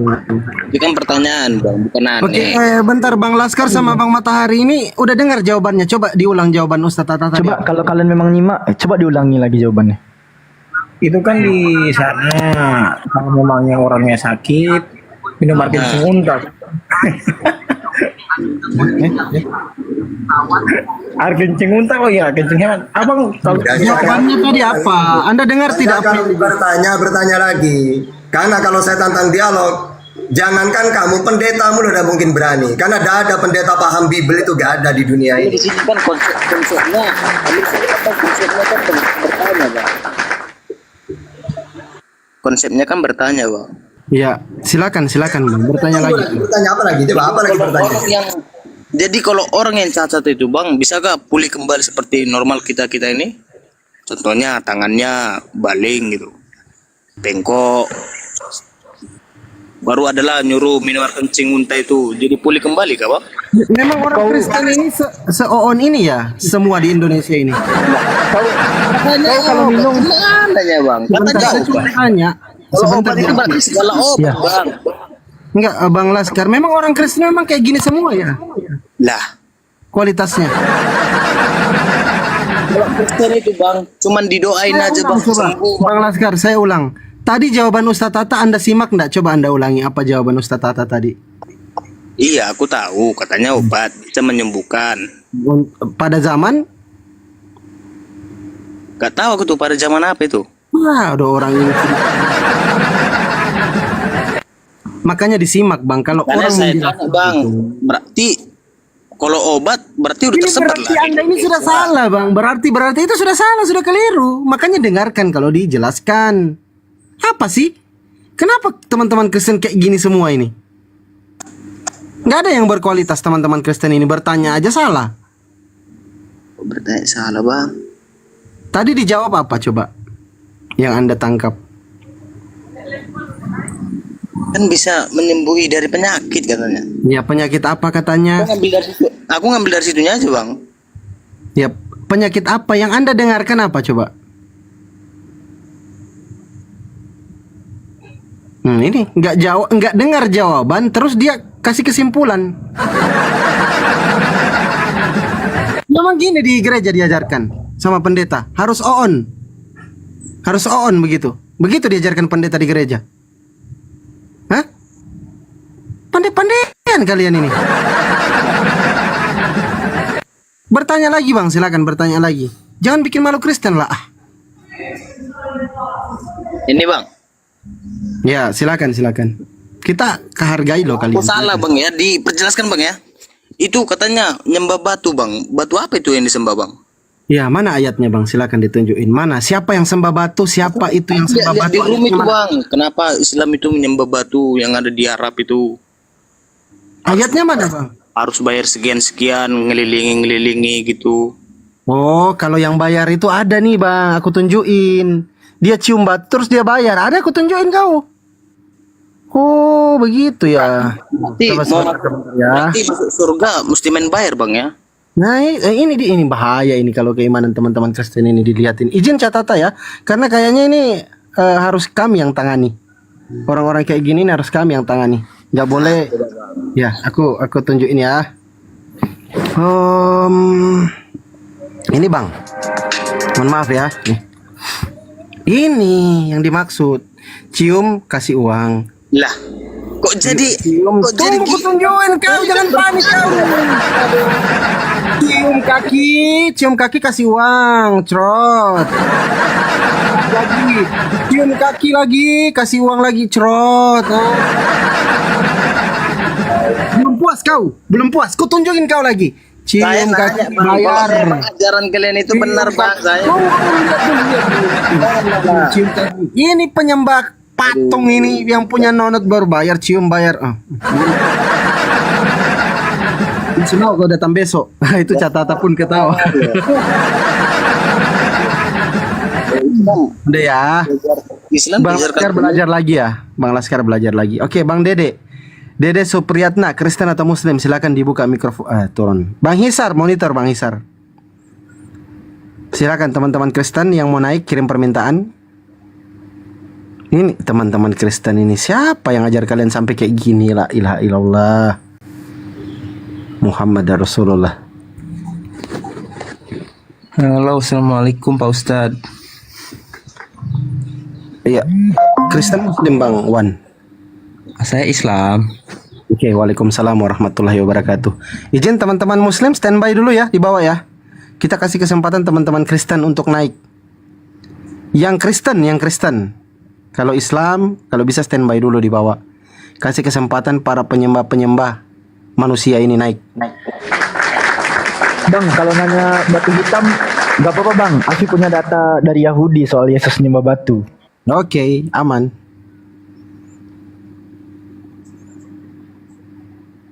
Oh, jangan coba-coba yang Kristen ya. Ada dua penjaga gawang nih. Penjaga gawang dari penghujat nih, ada dua nih, hati-hati. Macam-macam kalian ya. Kalau sudah jengkel, kul tengok kalian buat marah guru kita, awas kalian.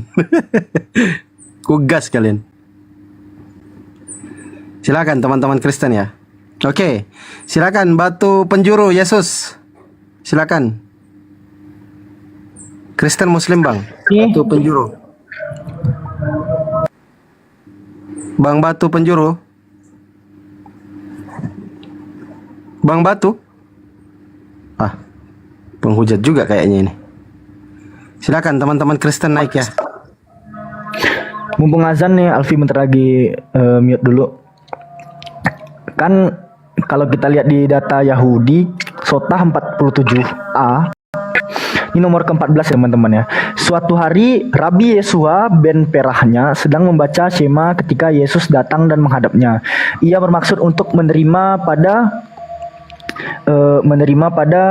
mana nih tadi kok hilang dia? Tunggu. Nih, menerima kepadanya dengan tangannya untuk menunggu. Yesus mengira ia menolaknya sepenuhnya. Karena itu ia pergi dan berdiri di atas batu bata dan menyembahnya. Tuh, Yesus mengira ia menolaknya sepenuhnya. Karena itu Yesus pergi dan berdiri di atas batu bata dan menyembahnya sebagai berhala. Nah, jadi yang menyembah batu, apalagi batu bata tuh Yesus cuy, bukan Islam. Assalamualaikum. Waalaikumsalam warahmatullahi wabarakatuh. Tapi asar dulu Bang Madi. Baik. Oke, batu hitam ini Kristen. Diam dulu Bang, bentar Bang. Batu hitam Kristen Muslim Bang? Kristen. Oke, ada yang mau ditanyakan Bang? Silakan. Izin yang Muslim standby dulu. Kita kasih kesempatan teman-teman Kristen nih biar belajar, biar pintar. Silakan. Itu tolong dijelasin. Bang, suaranya kecil Bang. Besarin suaranya. Tolong penjelasannya tentang surat ayat Ibrahim ayat keempat itu. Surah Ibrahim ayat keempat. Catata. Silakan catata. Tunggu ya dibukain sama catat.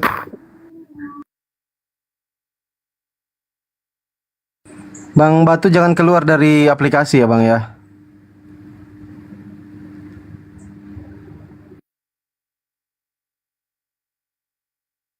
Apa man? Surah Ibrahim ayat keempat. Ntar aku tunjukin, aku bukain. Kenapa? Dia naik kembali dulu orangnya.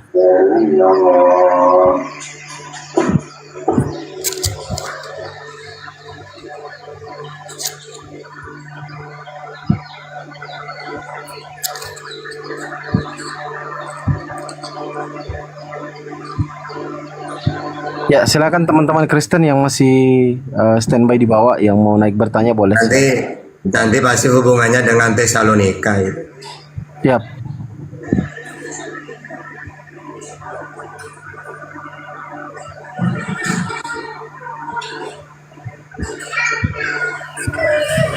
Oke Bang Imam Syafi'i Kristen Muslim Bang.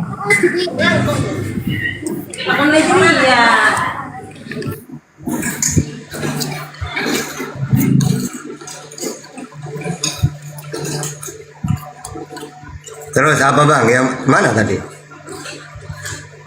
Mana tadi ya? Tunggu ini mau naik lagi dia. Oke. Apanya yang mau ditanyakan? Akan Ibrahim atau mau dijelaskan? Ibrahim ayat keempat. Kalimat apanya yang mau saya jelaskan? Menyesatkan itu gitu. Iya, kok Allah menyesatkan. Iya, jadi dalam Islam itu tugas manusia ini ya berusaha. Ya. Jadi hidayah itu ya Allah yang berkehendak. Kalau orang ini sudah apa ya? Khatamallahu ala qulubihim, ya, orang-orang kafir itu udah tertutup hatinya. Ya, memang Tuhan seperti itu. Bahwasannya kalau Allah berkehendak, sebenci-bencinya orang kafir dia masuk Islam. Kalau tidak berkehendak, walaupun mereka didakwain kayak apa, ya tetap. Begitu juga orang sesat-sesat itu. Makanya saya temukan juga ayat seperti ini dalam Bible, saya temukan juga. Kalau dalam Bible itu 2 Tesalonika 2 ayat 11. Dan itulah sebabnya Allah mendatangkan kesesatan atas mereka. Ya. Atau jahat itu dari Tuhan memang.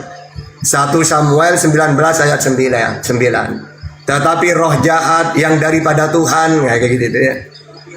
Jadi sama. Atau Tuhan murka sehingga dia menutupi hati Fir'aun. Jadi Fir'aun ini mau didakwain kayak apapun oleh Musa, tidak akan beriman karena oleh Allah kunci hatinya.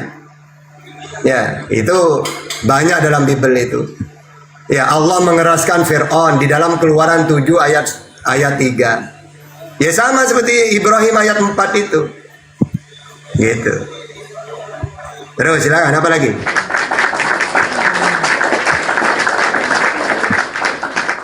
Mereka ini bertanya sebenarnya mau mengejek, tapi ternyata di kitab mereka lebih banyak ayat-ayat seperti itu. Jadi percuma. Kena balik ya Tat ya. Kena balik. Silakan teman-teman Kristen, ayo. Yang Kristen, yang Muslim jangan ambil multi dulu. Kasih kesempatan teman-teman Kristen.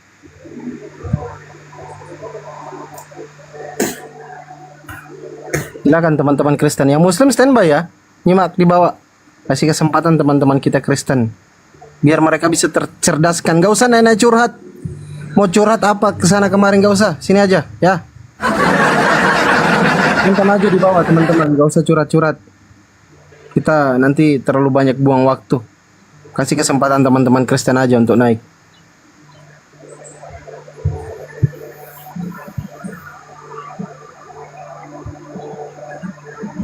Silakan teman-teman Kristen, masih ada 1, 2, 3, 4, 5, 6 kursi panas untuk teman-teman Kristen yang mau naik bertanya, diskusi. Pastor, Romo, Pendeta, semua kami siapkan tempat.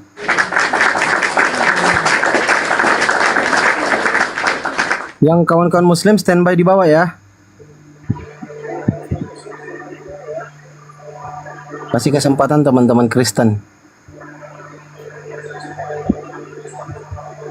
Atau kita ambil ini ya, yang naik Kristen. Gimana? Kalau masih mau maksa, yang naik Kristen. Yang naik langsung jadi Kristen.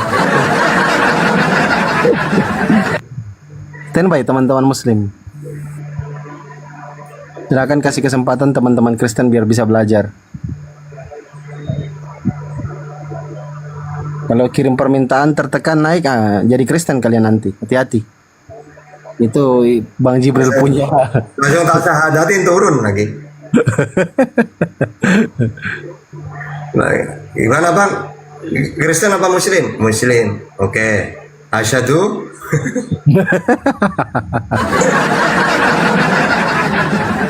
Isi kesempatan teman-teman Kristen dulu ya kawan-kawan ya.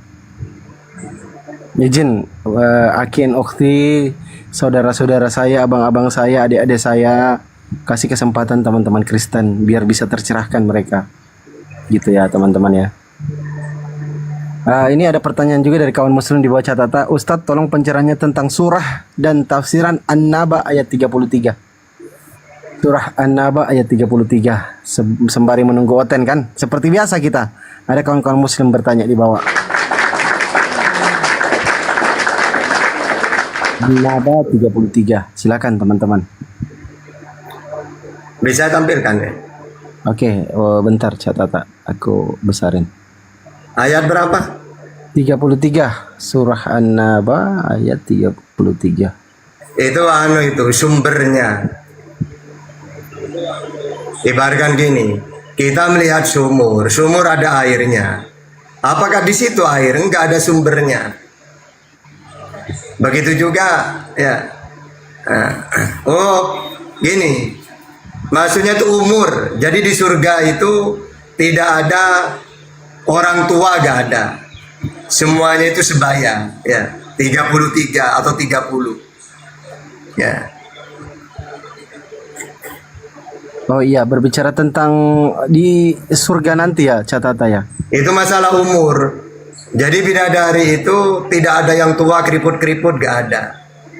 Ya, tapi umurnya itu ya masih seger lah gitu lah ya.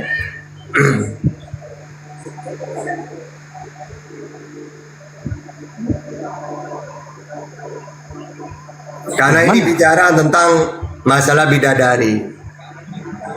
Makanya ketika ada orang tua ya datang ke Rasulullah. Ya Rasulullah, apakah saya ini masuk surga? Oh tidak. Akhirnya sedih orang ini. Maksudnya Nek, gak ada orang tua seperti nenek di surga gitu. Semuanya muda-muda. Jadi sampean juga akan muda lagi di sana karena menjadi bidadari kan gitu loh. Ya, Rasulullah bercanda sama.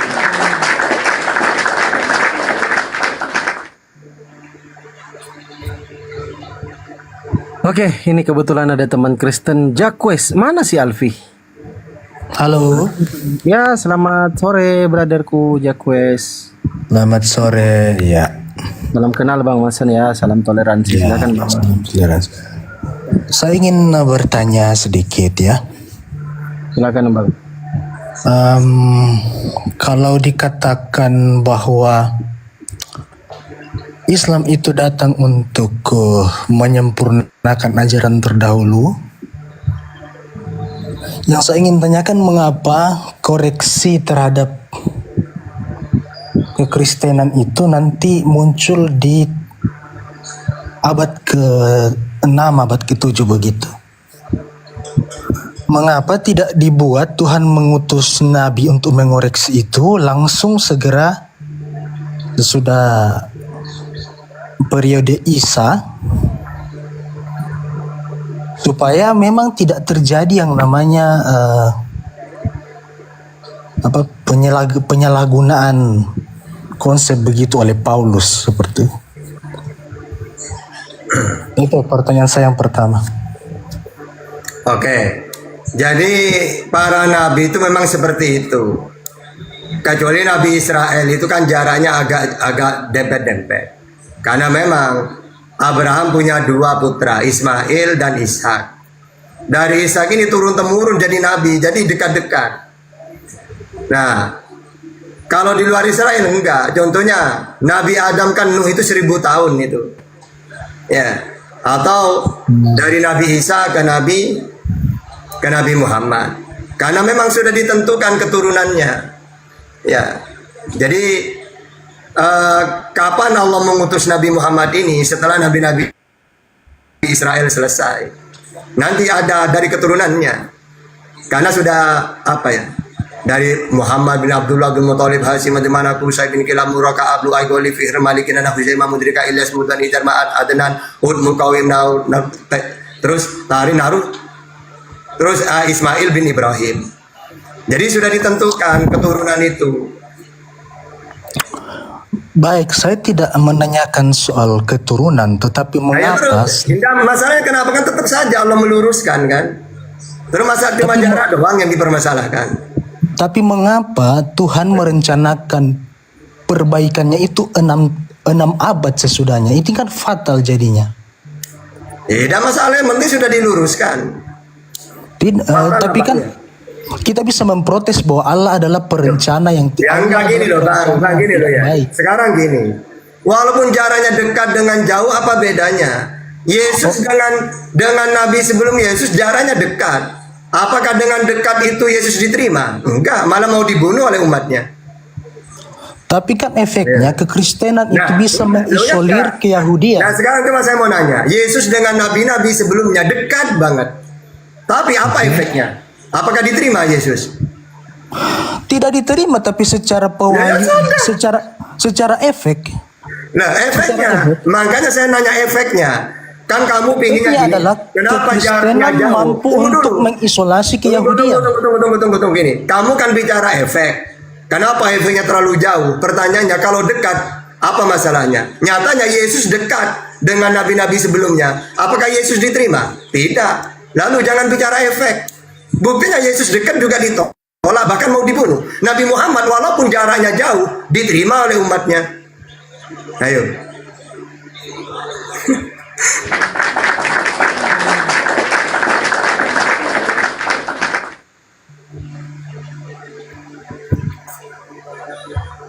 Silakan Bang Jacques, mikrofonnya dibuka Bang.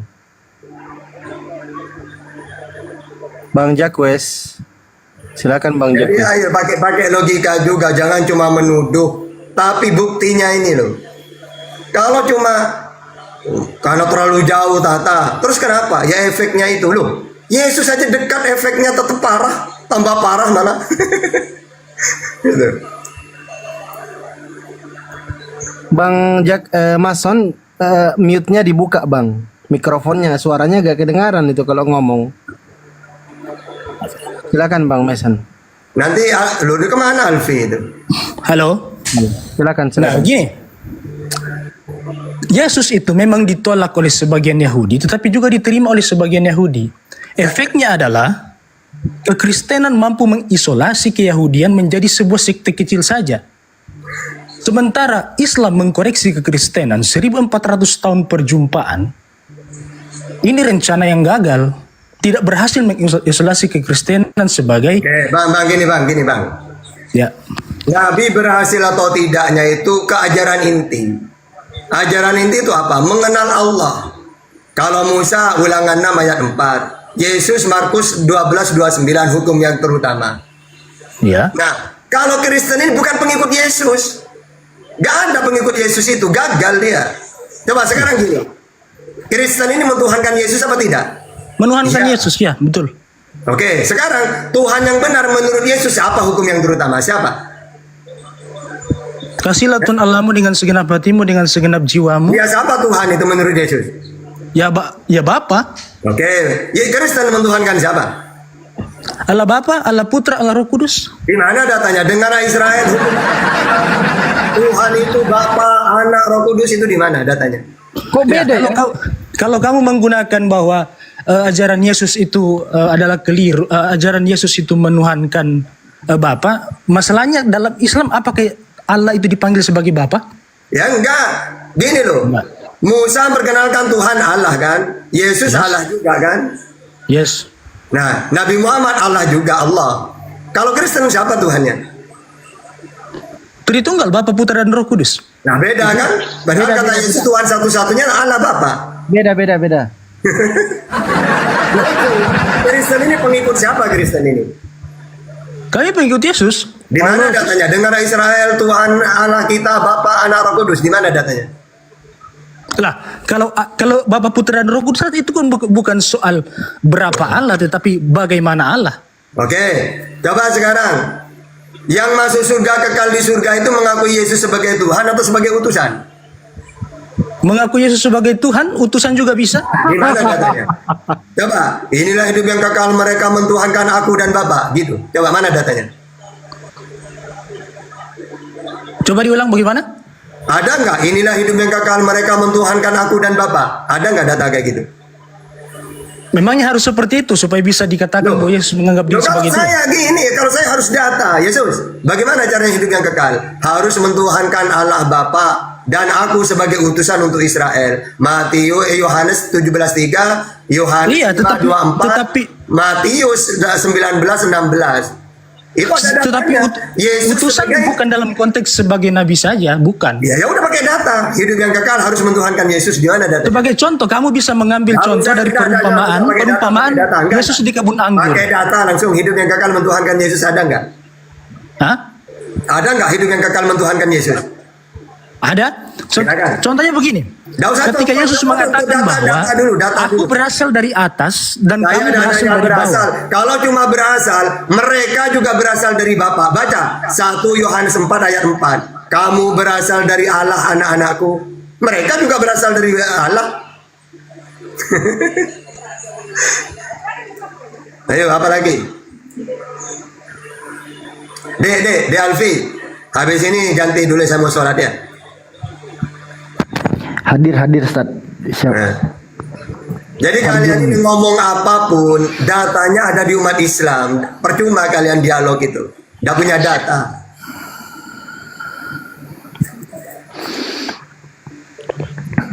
Silakan Bang Mason dibuka lagi Bang.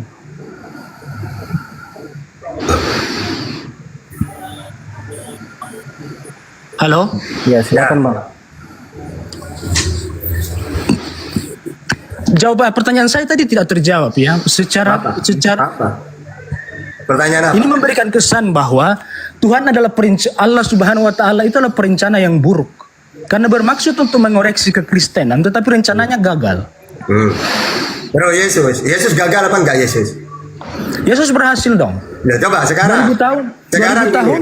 Hidup yang kekal ini mentuhankan satu-satunya Tuhan yang benar yaitu Allah Bapa dan Yesus Allah Bapa sampai sekarang kami juga menuhankan Allah Bapa. Yesus sebagai utusan kata Yesus. Kamu mentuhankan Yesus apa enggak? Sebagai utusan. Tuhan mengutus nabi tidak sama dengan Yesus turun ke dunia sebagai utusan, tidak sama dong. Oke, sekarang pakai data. Apa tugasnya utusan? Apa tugasnya utusan? Harus dibedakan dulu konsep utusan itu apa? Coba apa tugasnya utusan apa? Nah, dengar begini. Ketika Yesus berbicara tentang utusan, dia itu memberikan contoh dalam perumpamaan pekerja di kebun anggur. Langsung pakai data apa tugasnya utusan? Ini loh datanya ada di otak saya semuanya. Olah, kenapa otak lu yang jadi datanya? Nah, ya makanya biar kamu tahu. Kenapa kamu mentuhankan Yesus? Karena kamu udah tahu di utusan itu apa. Gak tahu kalian, makanya kamu tuhankan. Kalian tidak bisa membedakan mana Tuhan, mana utusan, nggak bisa, karena tidak tahu definisinya. Tidak, yang menjadi masalahmu adalah kau tidak mengerti apa yang dimaksud dengan utusan. Pakai Bagimu apa? utusan adalah selalu data. nabi. Sekarang pakai data dalam Bible ya. Tugasnya utusan apa? Ya? Apa tugasnya utusan? Banyak. Apa? Ya? Pakai data, pakai Satu. data. Yesus sebagai utusan menyatakan Bapa kepada umat manusia. Who is God? Siapa Bapa itu? Oke. Dinyatakan Nah, oleh sekarang- Yesus. Oke, Bukan sekarang cuma sekedar sebagai saya utusan dalam pengertian memperkenalkan sebagai Tuhan nabi. Bapa. Sekarang gini, kalau tugasnya utusan ini mengenalkan Tuhan, yaitu Bapa, kenapa kamu mentuhankan utusan? Contohnya Musa karena dia utusan, dia memperkenalkan Tuhan itu Elohim. Maka sampai sekarang pengikutnya mentuhankan Elohim dan mentuhankan yang lain. Kalau kamu aneh, udah tahu Yesus diutus, pertama melakukan perintah Bapa, Yohanes 14:31. Atau melakukan kehendak Bapa, Yohanes 6:38. Dan tugasnya penyampai firman, Yohanes 3:34. Itu tugas utusan. Mana kamu Tuhan kan? Lucu berarti Kristen ini.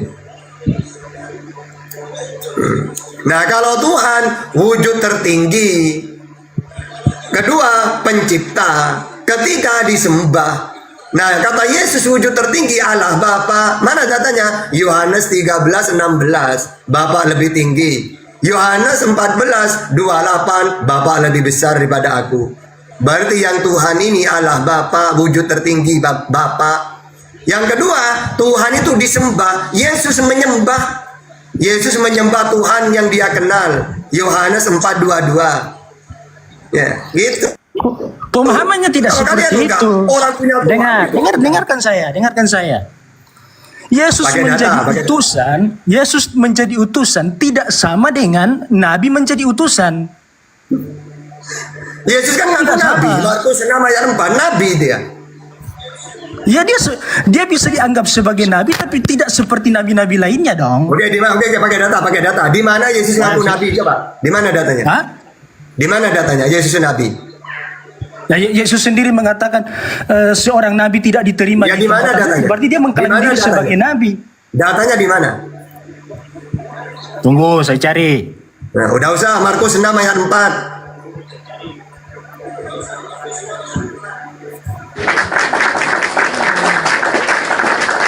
Markus berapa?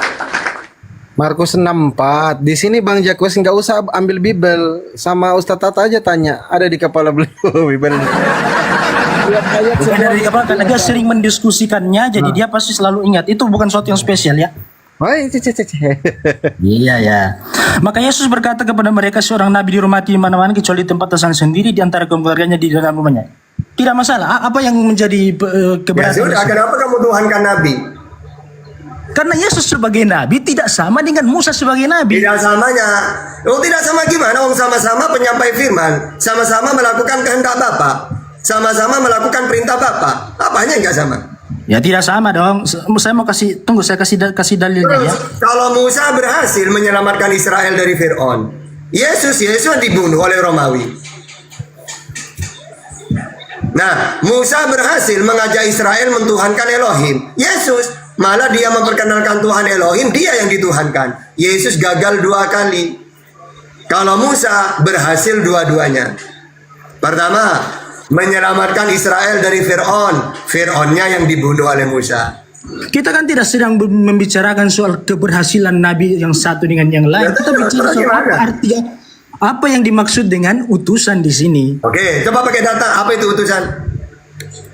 Nah, sebagai contoh saya ambil ini ya, perumpamaan tentang orang-orang upahan di kebun anggur. Perumpamaan katanya. Tugas-tugas utusan dari Tuhan itu apa? Coba. Tadi sudah aku sebutkan dalilnya tadi semua. Iya, kamu sudah menunjukkan. Tetapi Yesus sebagai utusan melaksanakan apa yang menjadi kriteria seorang nabi, tidak menjadikan dia sama sebagai utusan-utusan lainnya. Tidak samanya dalam hal apa?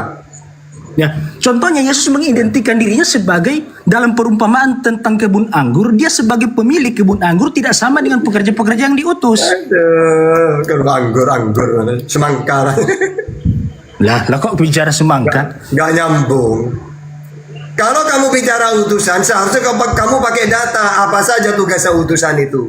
Karena punya tugas, Musa punya tugas berhasil Musa. Nah kalau Yesus apa tugasnya? Ayo, hukum yang terutama apa? Hukum yang terutama adalah kasihilah Tuhan Allahmu dengan segala apapun. Kasihilah Tuhan Allahmu. Kenapa kamu tuhankan Yesus? Lah kan Yesus juga Tuhan dong. Di mana datanya? Banyak sekali. Di mana datanya? Satu saja coba. Contohnya ketika di pengadilan di hadapan imam-imam besar, di hadapan imam-imam besar, mereka kan bertanya, apakah engkau adalah dia? Dia siapa? Siapa dia itu? Anak Allah. Apakah engkau adalah Mesias? Lah Mesias itu bukan Tuhan.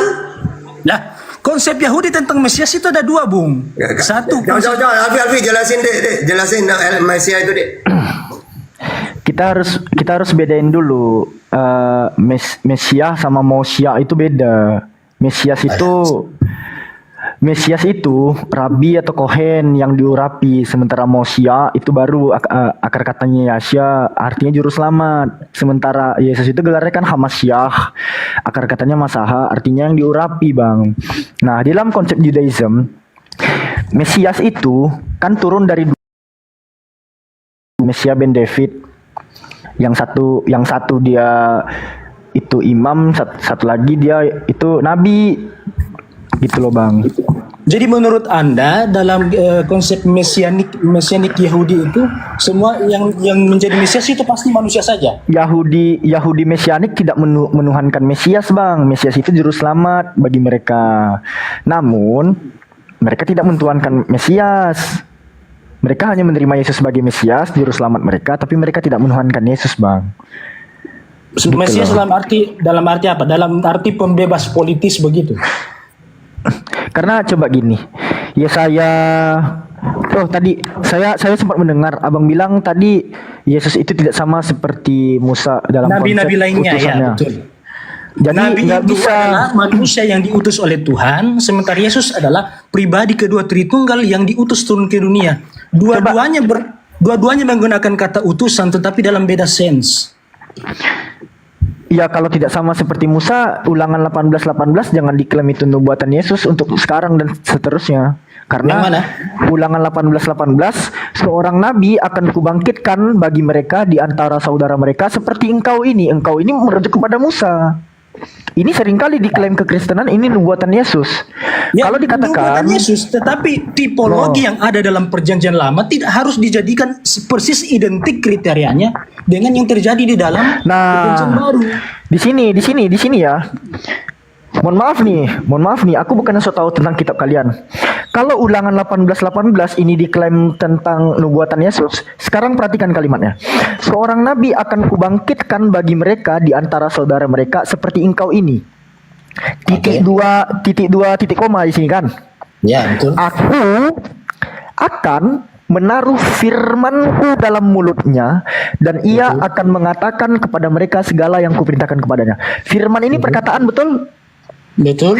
Aku akan menaruh perkataanku ke dalam mulutnya dan dia akan mengatakan kepada mereka segala yang kuperintahkan kepadanya. Ini kalau diklaim ke Yesus, Bang. Sebelum adanya Yesus ini udah digenapi, Bang. Di mana itu? Perhatikan di dalam kitab Yeremia pasal 1 nomor 9. Lalu Tuhan mengulurkan tangannya dan menjamah mulutku. Tuhan berfirman kepadaku, sesungguhnya aku menaruh perkataan-perkataanku atau firmanku ke dalam mulutmu. Ini udah digenapi Yeremia gitu. Ya, jadi kalau digenapi Yeremia berarti tidak mungkin itu terjadi pada Yesus juga. Loh, barang yang telah tergenapi emangnya jadi nubuatan lagi? Lah, kalau dikatakan, nah begini, tafsiran Islam juga seringkali menjadikan bahwa dibangkitkan dari antara saudaramu itu adalah nabi. Kalau Yeremia sudah memenuhi, kenapa ditarik lagi ke Nabi Muhammad? Nggak ada yang ngeklaim itu ke Nabi Muhammad. Oh, banyak. Perhatikan. Oke, sabar ya. Perhatikan kalimatku baik-baik. Ya, di dalam kitab kalian, mulai dari Sefer Beresit, kitab Kejadian sampai Maliaki, maupun dari kitab Matius sampai Wahyu, saya Alfi menyatakan tidak satu pun ada nubuatan Nabi Muhammad di dalamnya. Karena kenapa? Pertama, Islam cukup pede independen dengan Al-Quran wa Sunnah. Kami nggak butuh ngeklaim seperti Kristen ngeklaim ke kitab Yahudi. Kami nggak butuh. Itu poin pertama. Lalu yang kedua, sandaran saya mengatakan, lihatlah bahwa nabi kami dinubuatkan dalam kitab perjanjian lama, berarti itu adalah klaim yang karang-karang. Saya, Alfi, telah menyatakan bahwa Islam tidak butuh nempel-nempelkan Bukan soal tidak butuh, tapi nanti kalau ada apologet Islam yang mengatakan bahwa Nabi Muhammad dinubuatkan dalam kitab-kitab terdahulu, itu adalah klaim yang keliru. Iya, silakan Anda buktikan itu keliru. Kan Anda sekarang berhadapan dengan saya. Bukan saya buktikan, tapi dari Anda sendiri pihak Islam akan mengatakan kepada mereka, kalian adalah keliru, tidak boleh mengutip-ngutip seperti itu. Loh, sama halnya kalau udah tahu Ulangan 18:18 itu udah digenapi Yeremia, harusnya kau juga harus tahu dong. Kok ingatin saudara Kristen tuh. Loh, bagaimana bisa Ulangan 18:18 dibilang ini nubuatan Yesus, sementara ya kalimat future tense-nya di sini itu tuh udah terjadi pada zaman Yeremia gitu loh. Tiba-tiba dikatakan ini masih nubuatan. Soal tafsir tidak berarti bahwa ketika Yeremia memenuhinya, maka itu tidak mungkin lagi terjadi pada nabi lain atau sosok lain yang menurut kami itu adalah Yesus. Loh, bagaimana mungkin bisa dikatakan nubuatan yang tadinya dari kalimat past dari mana tense? kau bisa mengatakan bahwa nubuatan terhadap Yeremia tidak bisa lagi terpenuhi dalam Yesus? Oke, perhatikan baik-baik, perhatikan ya. Di sini itu mengandung kalimat past tense, ya, kalimat masa lampau. Nah, kalau dikatakan nubuatan, pasti ada kalimat kata kerja future di dalamnya, pasti. Ya, kalau Karena past kenapa? tense Di sini kenapa ada dalam Yeremia terjadi. sabar. Future dong. Sabar. Di sini dia menggunakan kalimat akan yang menandakan bahwa kalimat kata kerjanya itu future. Betul, saya pahami itu. Saya pahami. Sekarang kita lihat di dalam Yeremia tadi. Yang tadinya kalimat kata kerja future, ya, itu telah digenapi. Yang mana sifat kata kerja future itu telah berganti menjadi kata kerja yang telah terjadi, past tense dia. Kalau udah terjadi, kenapa masih diklaim sebagai nubuatan yang tendensinya itu adalah penglihatan yang akan terjadi lagi? Itu keliru. Karena kenapa? Sesuatu yang telah terjadi diklaim pula lagi itu adalah penglihatan yang akan terjadi berulang gitu. Ini keliru. Gitu loh. Apanya yang keliru? Apa? Jelas. Mana aturan yang mengatakan bahwa kalau dalam Ulangan dinyatakan bahwa akan kubangkitkan, kemudian terjadi dalam Yeremia, maka tidak mungkin lagi terjadi dalam diri Yesus. Dari mana kau mendapatkan aturan seperti itu? Loh, pada saat Tuhan bernubuat ingin menghancurkan Firaun di zaman Musa, lalu itu telah terjadi. Apakah Firaun selanjutnya akan hancur juga? Nah, itu kan spesifik bicara tentang Firaun. Nah, sama juga ini berbicara soal nabi yang diutus seperti Musa. Kecuali dikatakan di situ bahwa aku akan membangkitkan seorang nabi bernama Yeremia, maka kita tidak akan mungkin lagi berpikir tentang nabi-nabi lain. Loh, kalau dia menyebutkan nama sementara Yeremianya belum ada, itu Anda kan dipertanyakan menggunakan contoh tulisannya. Firaun, gelar Firaun. Loh, nabi itu gelar juga, Firaun itu gelar juga. Jadi bedanya kalau apa? ada nanti misalnya di kemudian hari Firaun Mesir dibangkitkan kembali, nubuatan itu tetap berlaku dong. Loh, buktinya mana? Ada nggak? Ya, faktanya tidak ada, maka kita tidak bisa. Nah, makanya terjadi. yang telah dinubuatkan lalu telah digenapi itu tidak akan terjadi lagi dan tidak dikatakan sebagai nubuatan lagi. Karena kenapa? Sudah digenapi dia nubuatannya. Kalau dikatakan di Ulangan 18:18 itu adalah nubuatan, buktinya di dalam Yeremia ini telah digenapi. Kenapa masih diklaim sebagai nubuatan ulang Ya, gitu karena loh? tidak ada aturan bahwa jika terjadi pada Yeremia maka selesai di situ. Dari mana kau mendapatkan aturan itu?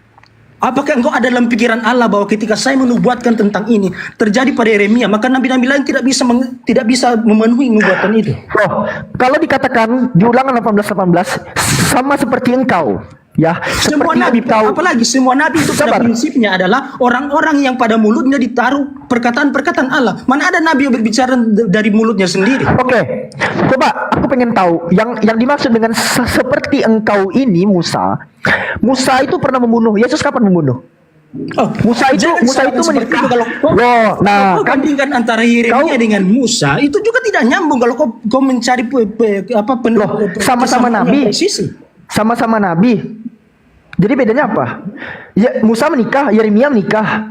Musa pernah membunuh, Yeremia pernah membunuh. Yesus Yeremia kapan menikah menikah? di mana? Kamu dapat datanya dari mana? Loh, kalau aku ada, kau jadi Islam sekarang ya? Oh ya tidak harus, kita akan berdebat terus. Enggak, gini bre. Itu omong kosong bahwa saya kalah dalam satu topik. Maison, saya kalah dalam satu topik bahwa saya perhatikan ya. Ini out of topic. Ini out of topic. Aku ngomong sama kau udah habis sebotol Maison. Dari tadi kau nggak nampilkan data. Terus ngapain saya aku dengerin kau jualan obat? Menghabiskan Maison atau apa? Yang kayak gini dikasih ke aku susah guys. Bukan, karena logikamu sendiri bertabrakan dengan pikiran. Sini mulut kau, aku lemparkan asbak rokok ini dulu. Alah. Kau. Mulai kasar dia. Kita kan berbicara tentang logika. Kenapa sampai melempar-lempar asbak? Main-main itu. Astagfirullahaladzim. Main bercanda biar ada lucu-lucunya. Bercanda. Biar ada lucu-lucunya. Udah, udahlah. Enggak, sebenarnya gini Bang Marquez. Bang Marquez pula. Bang Jacques. Ya. Aku sebenarnya melihat nubuatan-nubuatan itu yang kalian pakai itu, ya itu kan kalian imani. Aku sebenarnya nggak menyentuh itu. Yang pasti yang harus Anda ketahui tentang saya, Alfi, saya sama sekali tidak pernah menyandarkan keimanan saya, apalagi ngeklaim nubuatan ke dalam kitab saudara dan kitab Yahudi. Saya nggak pernah tuh. Kalau Anda berbicara soal apologet yang lain, ya itu urusan Anda sama mereka. Yang jelas, saya terserah posisi intelektual Anda begitu, terserah. Nah, sama seperti begini, Bang. Menurut Abang nih, sorry kalau saya nanya nih ya. Menurut Abang, Daud itu nabi nggak? Ya, nabi. Dalam kitab suci ada dikatakan nabi. Ada. Tapi sebagian kekristenan kadang ada yang bilang, oh Daud itu bukan nabi, Daud itu raja. Karena mereka belum sampai dibacanya. Ya, nah, ini kan berbeda pandangan, perspektif. Yes. Sama seperti itu, Bang. Jadi pertanyaanku selanjutnya, apa nama zodiak Paulus, Bang? Bagaimana? Apa nama zodiak Paulus? Nama apa? Nama zodiak Paulus apa? Nama zodiak? Iya. Saya tidak tahu, jujur. Oh, tidak tahu. Bagus. Ya. Gak apa-apa. Canda aku, Bang ya. Kamu bawa Paulus kan dalam argumentasimu. Saya mau tanya, apakah ada dalam Al-Quran maupun dalam hadis yang menyebut tentang Paulus? Tak ada. Anda mau bilang tafsir Nukatsir di surah Yasin 14 itu doif jiddan, saya punya datanya. Tidak ada. Tapi kenapa Tuhan, kalau memang Paulus itu adalah orang yang mengubah-ubah agama dan sangat fatal yang dilakukannya, kenapa Tuhan tidak memberikan warning dalam kitab penyempurna bahwa manusia ini kurang ajar? Fawailul lil ladzina yaktubunal kitaba biyadihim summa yaquluna hadza min indillah. Dikatakan, kamu mengutip ayat-ayat dalam bahasa Arab, saya tidak mengerti. Ini langsung aku terjemahkan. Celakalah mereka yang menulis kitab dengan tangan mereka sendiri lalu mengatakannya itu dari Tuhan. Gitu, Bang. Jadi gini, Bang. Tapi kenapa Tuhan tidak menyebut bahwa namanya adalah Paulus? Sementara orang-orang yang tidak relevan dalam sejarah, dalam penyempurnaan kitab-kitab terdahulu atau wahyu terdahulu seperti Abu Jahal dimuat dalam Quran, sementara Paulus yang harusnya menjadi sentral dari kritikan tidak disebutkan oleh Allah.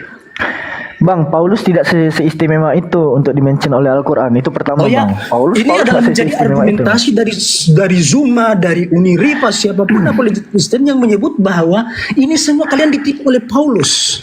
Seolah-olah ada sebuah konsensus di antara para apologet Islam bahwa Paulus lah yang kurang ajar. Kenapa kalian menyebut Paulus sebagai kurang ajar sementara Allah tidak mengenal Paulus? Nabimu tidak mengenal Paulus. Bang Jacques, izin masuk sedikit, Bang Jacques.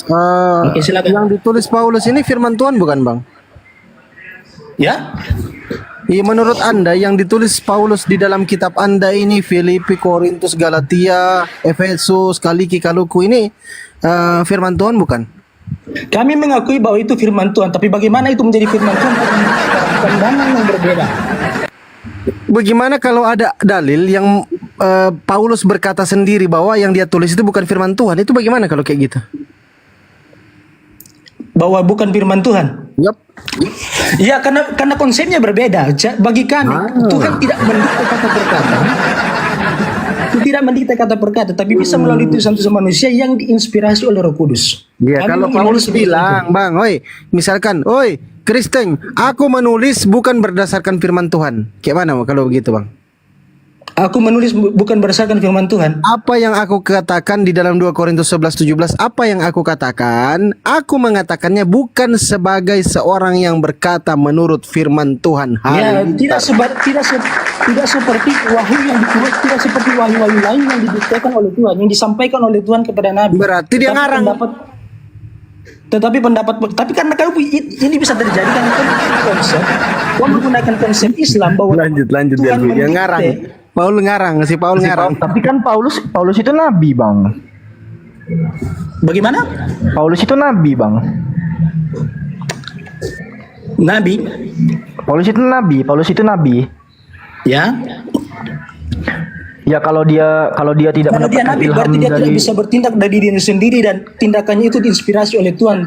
Tidak dalam arti bahwa didikte kata per kata dari Tuhan.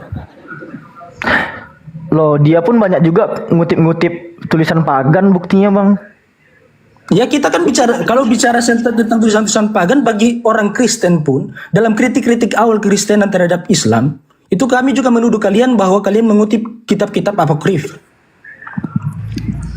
Nah ini Alfi, materinya bisa jalan ini karena dari Paulus ini disinilah munculnya Yesus palsu. Ya ini contohnya sekarang kalian membahas konten lebar tentang Paulus. Sementara kitab penyempurna sendiri Allah Subhanahu wa taala dan juga nabi yang diutus tidak mengutip tentang Paulus. Bang. Dikit ya. Ini disinilah kita kenapa bisa dapat siapa itu Yesus palsu. Ada Yesus palsu dalam Bible seperti tema yang kita lagi angkat ini. Yesus palsu dalam Bible. Di sini bisa kita tahu dari ajaran siapa. Nanti kita selidiki sebentar. Silakan Bang Jacques tanggapannya. Lanjut. Apanya yang mau diselidiki? Yang mau diselidiki palsunya, Yesus palsunya. Silakan. Enggak, sekarang yang di warning selama Yesus di bumi itu kan gini. Yang di warning dia itu kan waspada terhadap orang Farisi ahli Taurat gitu kan. Betul? Terhadap orang Farisi ahli Taurat gitu. Dia ngasih warningnya. Enggak ada dia ngasih warning ke orang Arab gitu. Oke. Nah, itu kan udah satu terhadap nabi-nabi palsu juga ada. Iya, nabi-nabi palsu yang menyamar, penyesat-penyesat begitu. Ya gelarnya penyesat. apa? Gelarnya apa? Ada nggak Gelarnya pernah Kristus. Yesus? Ada nggak pernah Yesus bilang hati-hatilah terhadap gelarnya itu SAW Sallallahu Alaihi Wasallam? Ada nggak pernah Yesus bilang? Tidak ada. Ada Kristus. Hati-hati gelarnya Kristus. Itu penyesat itu. Lanjut. Matius yang memiliki gelar Kristus. Matius 24 nomor 4 dan 5. Akan banyak penyesat yang memakai namaku dan mengatakan akulah Mesias, akulah Kristus. Ya. Jadi kalau ada, ya memang kalau ada misalnya manusia dari hutan mana datang saya adalah Kristus, ya kita harus hati-hati terhadap mereka. Bang, Paulus mengaku Mesias, Bang. Dia mengaku Mesias dalam arti level sama dengan Yesus seperti itu. Enggak, dalam artian terjemahan kitab Abang tuh dikelabui itu penerjemahannya, dihilangkan pengakuan Yesus bahwa dia adalah Mesias. Soal ini jujur saya tidak mendalami, saya akan pelajari lagi nanti ya. Baik ya. Cuma itu tadi kritik saya terhadap pewahyuan Islam adalah kalau Tuhan memang benar-benar serius terhadap akidah, mengapa mengirim koreksi itu terlambat 600 tahun? Itu satu. Kedua, kenapa tidak secara terang benderang misalnya mengelaborasi tentang siapa yang disalib, kemudian mengelaborasi tentang Paulus dialah si kurang ajar dalam mengubah-ubah akidah, bicara tentang siapa yang diselipkan dia akan langsung terang benderang inilah Yudas Iskariot yang ini, sehingga akan terbuka mata semua orang-orang Kristen bahwa ya kita benar-benar salah. Tetapi ketika Tuhan diam dalam hal ini, Nabi pun diam dalam hal ini, ya jadilah seperti ini. 1400 tahun perjumpaan tidak selesai maksud penyempurnaan akidah itu. Bang, bedanya kita berdoa sama kita baca kitab suci itu apa, Bang? Abang tahu nggak? Apa relevansinya? Oke, saya jelaskan, Bang ya. Pada saat kita berdoa, Tuhan yang mendengarkan kita. Tapi pada saat kita membaca kitab suci, kita yang mendengarkan Tuhan, Bang. Sepakat nggak sampai situ? Kalau kita berdoa, kita bicara kepada Tuhan. Kalau kita berdoa, Tuhan yang mendengarkan kita. Tapi pada saat kita membacakan kitab suci yang berisi firman Tuhan, kita yang mendengarkan Tuhan. Sepakat nggak sampai sana? Terus? Nah, kita mendengarkan Tuhan nih dari wahyu-wahyu, dari firman-firman yang telah disampaikannya. Terus kita protes, Bang. Makhluk kurang ajar nggak sih, Bang? Maksudnya begini, ya dia telah kasih warning dalam kitabnya. Kita pengen yang lebih, itu memang sifat makhluk tuh, kurang bersyukur. Kalau kami di Islam, Bang, Allah tuh nggak ngasih warning. Kalau kita kritis lagi, kenapa Tuhan memberikan saya pikiran untuk mempertanyakan hal seperti itu? Bang, sama aja seperti saya menanyakan begini, Bang, ke kitab Abang. Mohon maaf nih ya. Karena kalau kita bertanya soal siapa gitu kan. Saya pun sampai detik ini bertanya, Bang, siapa si Anu menurut Yesus di Matius 26:18 gitu loh. Pergilah ke kota kepada si Anu. Silakan tanya. Abang enak aja ngomong silakan tanya ke Matius misalnya. Yesus ngomong nih, pergilah ke kota kepada si Anu dan katakan kepadanya, pesan guru, waktuku hampir tiba di dalam rumahmu lah, aku mau merayakan Paskah bersama dengan murid-muridku. Sampai detik ini bang, kutanyakan nih bang, siapa si Anu? Nggak ada yang jawab bang. Kenapa nih Tuhan berbicara ambigu begini? Makanya bang, kita kalau bertanya siapa kepada hal yang bertendensi firman Tuhan itu nggak Ya lucu, makanya Bang. kalau dikatakan seperti itu maka marilah kita menerima fakta bahwa Tuhan yang kita imani itu ternyata tidak sempurna dalam menjelaskan segala sesuatu. Tuhan abang aja. Anda juga dong. Kalau Tuhan kami mengatakan si Anu dan dia tidak menjelaskan, Tuhan Anda juga tidak menjelaskan dengan jelas siapa yang disalib. Itu kan abang yang menuntut siapa? Kami nggak ada Kenapa Paulus tidak menuntut. disebut? Kami nggak ada menuntut nama, cuman abang yang menuntut nama gitu loh. Belum lagi kita bicara soal Nabi itu diutus bukan di pusat masalah, Bang Jacques, izin Bang. Tahun tanah anta berantah bernama Mekah. Bang, ingat Bang, Anda diciptakan Tuhan, ada nggak disimpankan akal? Ini otak Jacques, ku kasih kau Ya otak. saya sedang menggunakan akal saya untuk Ya, mengkoreksi bentar Bang. meneliti Boleh semuanya. saya selesaikan? Boleh saya selesaikan? Ya, silakan. Dikit aja, Maaf. Oke. Jadi Tuhan ciptakan kita, Jacques, nih ku ciptakan kau dengan Fandi di bumi. Siap Tuhan. Ku kasih otak kalian berdua ya. Ada akal kalian ini. Ku kasih kalian nih. Ku siapkan kalian neraka satu kaplin, surga satu kaplin. Masing-masing ya, Fandi satu kaplin surga, satu kaplin neraka. Jacques satu kaplin surga, satu kaplin neraka. Oke. Ku kasih kalian otak. Oke. Ada akal kalian. Kalian pilih. Kalian mau masuk surga atau masuk neraka? Mau masuk neraka, sembah yang bukan Tuhan. Mau masuk surga, sembah yang satu-satunya Tuhan yang benar. Oke. Simpel kan? Ya simple. Oke. Nah, sekarang Bang Jacques, ketika Anda sudah diberikan otak, akal dan free will kepada Anda oleh Tuhan, apa yang Anda lakukan untuk mengetahui Tuhan yang sebenar-benarnya itu kayak mana? Apa yang Anda lakukan sekarang ini? Ya sekarang saya akan menggunakan akal saya untuk meneliti wahyu-wahyu yang ada, klaim-klaim ketuhanan yang ada, termasuk memberikan pertanyaan-pertanyaan kritis terhadap segala klaim itu. Oke. Di Alfi, aku mau minta satu data dong.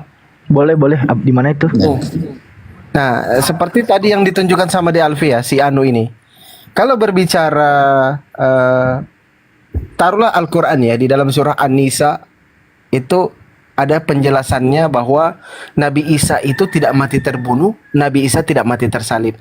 Tetapi orang yang mati terbunuh dan mati tersalib itu adalah orang yang diserupakan oleh Allah. Tapi di dalam Al-Quran tidak dijelaskan. Sebagai manusia yang punya otak, Bang Jacques dan saya ini punya otak nih, punya akal nih dikasih sama Tuhan. Kita pelajari, kita cari tahu. Nah, siapa ya yang diserupakan? Ternyata ada bocorannya oleh baginda Rasulullah Nabi Muhammad di dalam hadis. Karena kita menggunakan akal kita dapat, oh ternyata yang diserupakan Tapi itu. saya tanya, kenapa Tuhan tidak menyampaikan itu? Kenapa Tuhan tidak menyampaikan itu secara langsung?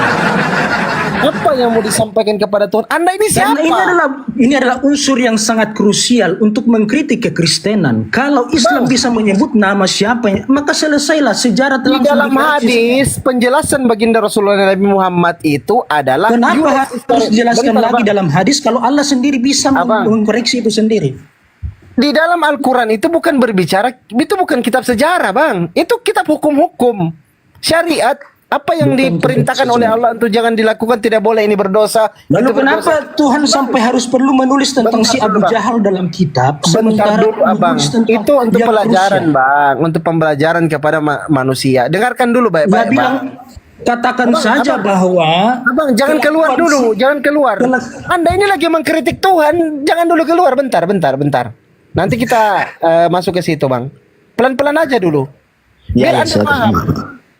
Ya, pakai dulu yang sudah kita diberikan oleh Tuhan. Nih, Jacques, Fandi, ini akal. Lu aku tunjukin Nabi Isa itu enggak aku salib, enggak mati terbunuh, enggak mati tersalib, tapi ku selamatkan dia. Tuhan ngomong kayak gitu. Wah, kita bertanya-tanya siapa nih Tuhan yang diganti dengan Nabi Isa? Ya kita selidiki karena kita sudah dikasih otak sama Tuhan. Pakai otakmu. Sekarang si Anu tadi, kayak mana caranya kau menyelidiki si Anu itu siapa? Silakan. Ya dengan kriteria yang sama, dengan logika yang sama, saya akan bertanya seperti begini. Kok bertanya? Anda jelaskan si anu dalam Bible Anda itu siapa yang dimaksud Yesus, Bang? Nah, kan kita kan sedang bicara tentang Quran, tentang Ini standar yang sama. Ini kita pakai standar yang sama. Karena kita kan sudah dikasih akal nih. Jadi saya mau pertanyakan si anu dalam Bible tadi ini siapa ini si anu ini, bahaya. Si anu dalam Bible itu tidak relevan. Si anu dalam Bible itu tidak relevan dalam konteks keselamatan. Lanjut. Bang, sementara kalau si anu yang nggak tahu, disalibkan itu relevan untuk mengkritik bidat yang bernama kekristenan. Gini bang, kalau si anu itu nggak relevan, sekarang coba kita lihat di 2 Samuel 15 nomor 2. Maka setiap pagi berdiri Absalom di tepi jalan yang menuju pintu gerbang. Setiap orang yang mempunyai perkara dan yang mau masuk menghadap raja untuk diadili perkaranya, orang itu dipanggil. Absalom ditanya, dari kota manakah engkau? Apabila ia menjawab, hambamu ini datang dari suku Israel Anu. Mana nih suku Israel Anu nih, yang mana lagi suku? Banyak kali anu dalam Suku Israel Anu itu tidak relevan dalam hal keyakinan. Tidak relevan. Sementara orang yang disalibkan itu sangat relevan. Konsep Trinitas itu sangat relevan. Kemudian siapa yang diserupakan itu sangat relevan. Bang Jakwes, jangan sambil ketawa jawab si anu itu, jangan sambil ketawa. Iya. Dalam kitab suci anu itu merupakan suatu tokoh-tokoh minor, sementara siapa yang disalibkan itu mengkritik telak ajaran terdahulu. Kalau Tuhan bisa menyebutkan siapa itu, luar biasa. Islam akan mereduksi kekristenan karena orang Kristen tidak akan berdalil apa-apa lagi. Ini kok Alfi kau dapat dari mana ini? Isi anu ini banyak kali nama si anu ini Alak Majang. Tapi ini kan menjadi repot, ya. Ini menjadi repot. Tuhan sendiri tidak tahu siapa yang diserupakan. Suku Israel Tuhan itu kan ada 12. Nabi pun tidak tahu. Yang mengarang-arang adalah ulama-ulama kemudian dan pendapatnya beda-beda. Suku Israel itu kan ada 12. Suku Anu ini suku yang mana lagi di Israel, Bang? Tidak relevan berbicara tentang suku Anu. Apa kalau kita tahu suku Anu itu apa relevansinya terhadap pewahyuan, terhadap sejarah keselamatan. Tapi kalau kita bicara tentang siapa yang diserupakan, itu menghantam telah kekristenan, bos. Abang ngeklaim Yesus itu menyelamatkan, datanya dari mana, Bang? Jangan lompat lagi, diselesaikan dulu yang ini. Abang kan dari tadi berhidung daripada relevansi keselamatan. Iya. Sekarang Al-Quran ada nabi diutus untuk mengkoreksi, salah satunya untuk memperbaiki akidah atau meluruskan akidah. Tapi kenapa memperbaiki akidah itu tidak dengan menghantam telak akidah yang dulu? Apa akidah yang dulu? Yesus disalib. Tapi siapa yang disalib sebenarnya? Bang, di abad pertama kasus penyaliban itu ada 6.000 kasus kalau nggak salah. 6.000 kasus penyaliban di abad pertama, Bang. Gini, Bang ya. Oke. Semua sejarawan itu mengamini Yesus yang disebut sebagai Kristus ini ya, yang disebut sebagai Kristus ini itu disalib, mengamini. Tapi kebangkitannya tidak sama sekali. Itu pertama. Lalu begini, Bang. Kisah penyaliban di abad pertama, saking udah lumrahnya yang terjadi di sana, itu bukanlah hal sesuatu yang wah gitu, Bang. Dibanding yang dikatakan di Bible, ada orang kudus bangkit dari kubur berjalan-jalan di kota, itu sama sekali gelap gulita sejarahnya, Bang. Oke. Seharusnya topik mengenai orang-orang kudus bangkit dari kubur berjalan-jalan di kota itu masuk, Bang, ke dalam fakta sejarah. Masalahnya setelah Yesus bangkit, itu diklaim orang-orang kudus bangkit berjalan-jalan di kota katanya. Itu kan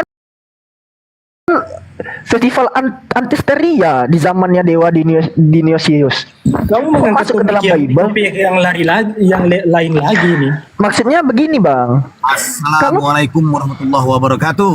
Waalaikumsalam warahmatullahi wabarakatuh. Sebentar, di Alfi mungkin kasih kesempatan untuk Kaiser iklan dulu sebelum dilanjut. Gimana bisa? Alfi, sebenarnya ada poin ketiga sih. Iya, lanjut. Saya coba lihat ya. Kita nggak usah main ke fakta sejarah. Misalnya kita lihat di dalam Yohanes 19 nomor 20 kalau nggak salah di sini. Dia adalah raja orang Yahudi sesudah menyalibkan. Nah, kalau kita lihat kata salib nih ya. Yohanes 19:25, dan dekat salib Yesus berdiri ibunya dan saudara-saudaranya Maria, istri Klopas dan Maria Magdalena. Salib di sini kan kalau kita cek dia kan datangnya dari kata stauro nih. Ya. Este kesan ho parato stauro. Dari kata stauros nih. Nah, itu salib. Sementara yang dipaparkan Paulus di dalam Galatia misalnya, kita cek Galatia atau Kisah Para Pewarta 5 nomor 30. Ilah nenek moyang kita telah membangkitkan Yesus yang kamu gantung pada kayu salib dan kamu bunuh. Stauronya nggak ada bang, staurosnya di situ bang. Hoteoston pateron himin egeren ison ho himis ya. Dia kayak rasaste kremasantes episilo silo bang, pohon. Kalau kita cek ya di dalam Inggrisnya itu hanged on a tree gitu. Dia tuh digantung di atas pohon. Bukan salib. Bagaimana Yesus itu apakah disalib? Intinya ada peristiwa penyaliban itu. Bagaimanapun bentuk salibnya itu tidak relevan. Tapi kalau kita bicara soal siapa yang disalib, itu menjadi sangat relevan untuk menghantam kekristenan.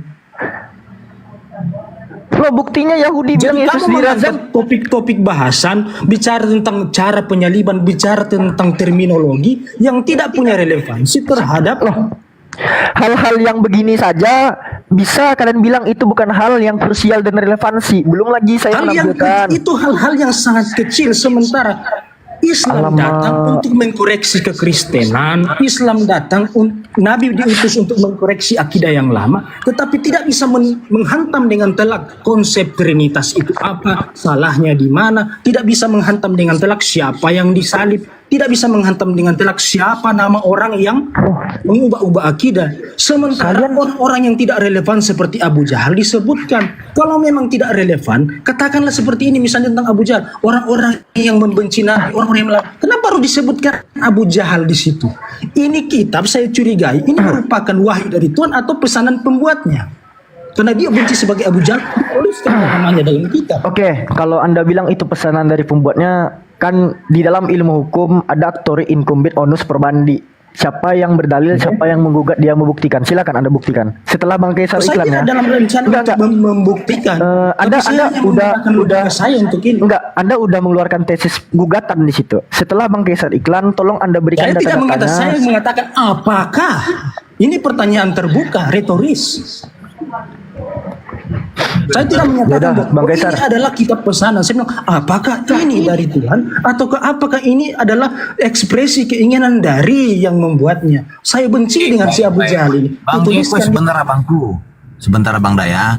Baik teman-temanku semuanya, bismillahirrahmanirrahim. Assalamualaikum warahmatullahi wabarakatuh. Izinkan saya menghimbau untuk teman-teman di bawah ya, jangan lupa kencangkan tap-tap layarnya, share dan post ulang. Dan jangan lupa absen love orange-nya sahabat di bawah agar akun kita kuat dan anti report. Dan jangan lupa follow akun host narasumber di atas juga saya sendiri. Saya Kaisar Juntak menyiarkan langsung di live Fandi Ahmad 05 dari frekuensi 3,1 FM Radio Kasih Mati. Saya Ketua Dewan Pimpinan Pewarta Bukit Golgota. Sekali lagi saya ingatkan untuk narasumber Tritung, Kristen, Protestan, Katolik, Wanes yang menyembah knalpot mio, yang menuhankan pelak pajero, kalau naik komal diskusi bawa otak ya, dan akal akademis dan duduk manis. Sebelum bernarasi, tampilkan dan gunakan dalil dan data sesuai dengan tekstual. Boleh merujuk teks original. Kalau ditanya konsep Tritunggal, jangan kau jawab dengan kasur, guling, bantal. Pembahasan di sini penuh edukasi, pembelajaran bermutu dan berisi, bukan opini dan bukan asumsi imani. Jangan menjual isi biblos dengan dogma doktrin sejengkal, karena isinya bisa jadi produk gagal. Awalnya ajaran kasih, akhirnya cerita nakal. Boleh terangkan sesuai paradok, tapi terima kenyataannya jika ketabok. Viewer di bawah bosan dengerin narasumber yang bodoh karena lebih asik membaca majalah bobo. Ya, kalau sudah mau nyerah dan teler, mending kau turun dan baca majalah populer. Ingat, kalau cuma mau khotbah lagi doktrin dan dogma, mendingan dan nyimak saja jadi berhala atau nongkrong saja di rest area. Perlu digarisbawahi, diskusi jangan tantrum, kesurupan, serangan jantung ataupun gangguan kejiwaan. Harap diskusi bantah dengan menggunakan dalil dan data, paparkan dengan baik, narasi, literasi, kolerasi, komparasi, tidak menggunakan diksi, asumsi, logika, polisi, kontrasepsi, cek cokologi, apalagi geoblokologi. Narasumber memberi dedikasi, viewer di bawah mendapatkan edukasi, diskusi tanpa pakai urat, tanpa hujat menghujat, tanpa ajaran sesat, inspiratif, tidak mengenal kontradiktif, dan pastinya bukan provokatif. Oke, saudara-saudara muslim Kebenaran, sekalian yang punya kembali ini, ya. Buat kalian yang masih mencari kecak ular. Sekian, terima kasih, stay tune. Gini, saya minta maaf kalau mungkin kata-kata saya, komentar saya dianggap sebagai kontrasepsi apa segala rupa. Ya, saya rasa kita harus agree to disagree ya. Oke, izin saya mau mengklaim sesuatu dan saya bisa membuktikan. Gini caranya kalau mau klaim sesuatu itu. Contoh, aku klaim Bible itu adalah kitab porno, bukan kitab suci. Itu klaim saya. Saya bisa buktikan. Contoh, di dalam Yesaya 67 dan jadi Bang, tenang Bang. Ini klaim saya bisa buktikan klaim saya. Dan jadilah besar seperti tumbuh-tumbuhan di ladang, engkau menjadi besar dan sudah cukup umur, bahkan sudah sampai pada masa mudamu. Maka buah dadamu sudah montok rambutmu. Ini kenapa ini kitab-kitab ini buah dada? Aduh. Dan masih banyak lagi. Saya rasa rambutmu sudah ini menjadi tapi engkau dalam keadaan telanjang. Bugil. Bagaimana saya berkomentar? Klaim Bible ini kita porno. Saya punya dalil yang bisa saya tunjukkan, teman-teman. Ya. Sehingga begitu caranya Bang. Kalau mau klaim sesuatu itu, apalagi kitab suci umat yang banyak, itu Bang kalau bisa tunjukkan bukti kayak saya. Contoh Bible kitab porno, saya bisa buktikan. Panggil 100 pendeta di sini, saya akan buktikan. Silakan dilanjut.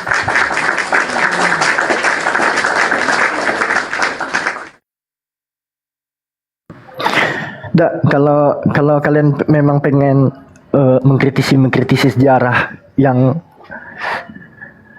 sensitif bagi kalian Kristen, kenapa enggak Yahudi dulu yang kalian kritisi gitu loh? Yahudi itu mengamini Yesus disalib, tapi ada tapinya gitu.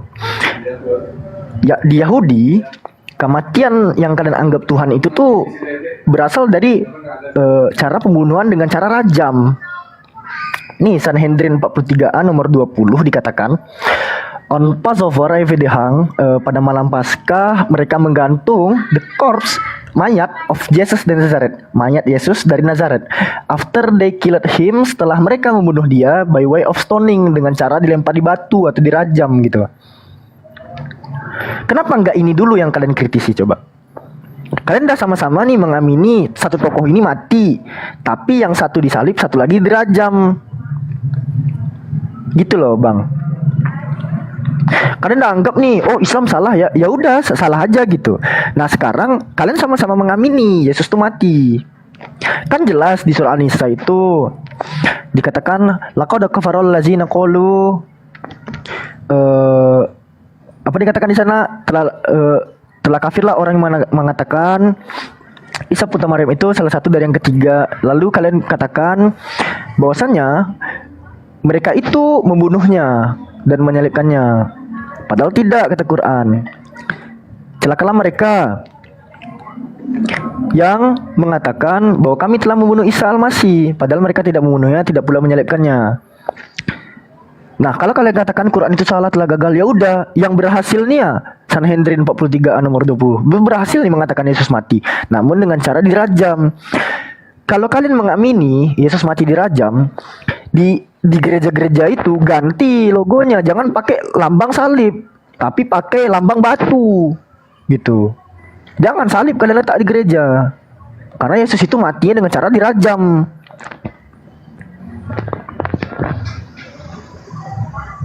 Kritis loh. Yesus dikatakan mati, ya sejarawan mengamini juga, tapi kebangkitannya tuh abu-abu, suram gerak gulita. Yang satu mengatakan dia dirajam, satu lagi tadi gue udah tampilkan, Paulus mengatakan dia itu digantung tuh di pohon. Yohanes bilang dia digantung itu di palang salib. Beda loh ya Stauros sama Silo itu. Jadi yang selama ini kalian jual-jual terjemahan doang. Ya LAI semuanya dipukul ratanya, pohon pun jadi salib dibuat dia.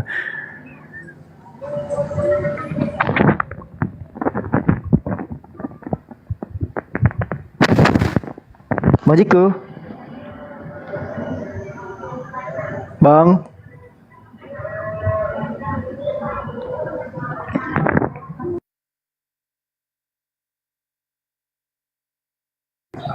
Halo Bang Jeke.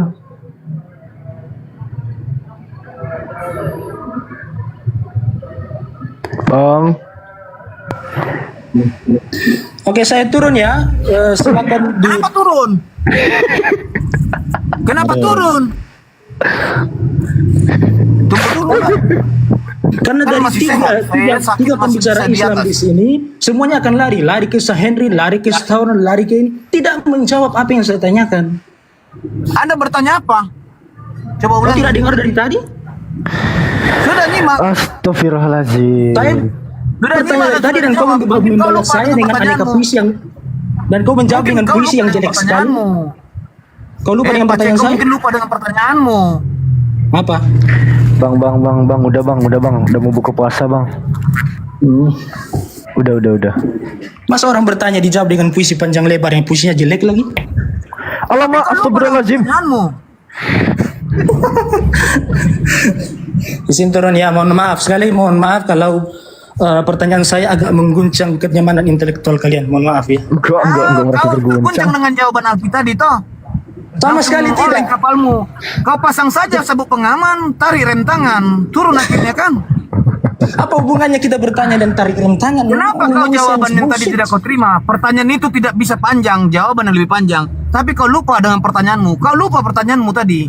Kenapa saya lupa? Saya tanya berkali-kali kok. Kenapa saya Coba lupa? kau ulangi pertanyaanmu. Aku ingat pertanyaanmu. Ya silakan kau ulang kalau kau ingat kau yang katakan sekarang apa pertanyaan saya? Lupa kau pertanyaanmu. Mana ada saya lupa. Nomor satu, kenapa? Saya ulang kepada kau. Kau yang jawab, ya, jangan Alfi. Kalau kau mampu jawab, ya, jangan kau jawab dengan puisi. Nomor satu. Kenapa kau membatasi? Kenapa membatasi? Kenapa kau membatasi? Dia muslim, Kaisar, aku muslim juga. Kaisar, kau mau saya ulang pertanyaan saya? Kau nggak? Coba kau ulang pertanyaanmu. Oke. Aku ingat pertanyaanmu. Oke, kau jawab ya. Saya tanya kau jawab. Satu, kenapa Nabimu diutus 600 tahun sesudah peristiwa Yesus terjadi? Ini merupakan suatu pewahyuan yang keliru, yang tidak efektif karena mengkritik kekristenan Oke, 600 sudah tahun jangan sesungguhnya. banyak kali pertanyaanmu. Pertanyaan itu tidak boleh panjang daripada jawaban. Kau harus belajar bahasa Indonesia dan belajar Silakan kau di jawab. sekolah. Bagaimana jawab. kau ini? Pertanyaanmu panjang daripada jawaban. Kenapa Silakan Nabi jawab. Rasulullah diutus pada 600 tahun setelah kekristenan? Karena bangsa kalian itu bangsa yang suka menduakan Tuhan, mentigakan Tuhan, bahkan mengempatkan Tuhan. Makanya Kenapa Nabi kalau Muhammad menduakan, SAW mentigakan tidak segera utus dikoreksi? untuk Kenapa harus meluruskan tunggu semua 600 ajaran tahun? samawi yang digariskan, yang diturunkan oleh nabi-nabi pertama dari Abraham, Musa. Makanya kekristenan ini banyak denom-denomnya sampai sekarang kau tengok sudah tidak beraturan lagi. Bahkan di Katolikan 77 kitab, di Kristen Protestan 63 kitab. Kemana? Lalu kenapa tidak dikoreksi dari abad pertama? Diam. Bung? Kalian yang harus mengkoreksi, jangan kami. 77 kitab jadi 63 kitab. Coba. Jadi nabimu tidak berguna untuk mengkoreksi. Kau bertanya, aku menjawab. Saya juga Pertanyaan bertanya, tidak kan? boleh panjang daripada jawaban. Ingat, jawaban itu wajar panjang. Sudah. Wajar Nabi Muhammad SAW diutus oleh Allah Subhanahu wa taala untuk 600 tahun menyadarkan. kemudian. Iya, memang harus. Ya Allah. Bukan Paulus semakin menghancurkan. Kau tengok Paulus ajarannya apa? Kau tahu ajaran Paulus apa? Mau rungkat ini bang, hostnya hilang kendali komal ini. Apa lagi? Terjeda ini hostnya. Pertanyaan tidak lebih boleh panjang daripada jawaban. Gas mau geser. Koreksi. Kenapa Anda tidak koreksi? Coba kau koreksi Pak C. 77 kitab hilang jadi 63 kitab. Di internalmu, bukan di internal kami. Lanjut Alfi. Udahlah, Bang Pandia udah mau rungkat ini. Terjeda lama kali dia.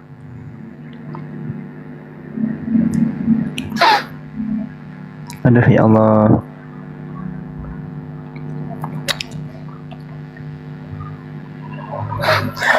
Salata. Hei, kenapa kau diam? Gimana, Dik? Bilang kau lagi ke Gramedia. Udah mau rungkat ini saat Bang Pandia nak monitor saat. Op, Pandi. Iya kan Rifan? Kabur. Kenapa kabur? Tuh, 77 ke 63 dia bingung menjawab.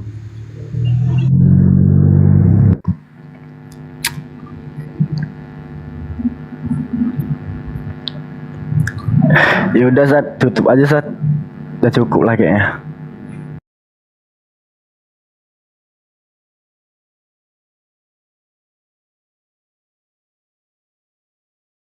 Candu, Bang V, guru-guruku, pada parpun semua ini ya. Buat teman-teman garising silakan yang mau bertanya silakan. Waduh, judulnya belum diganti. Oten PS. Waduh. Silakan buat teman-teman garising yang ingin bertanya silakan ya, tinggal naik saja ya. Waalaikumsalam warahmatullahi wabarakatuh. Sepak bor.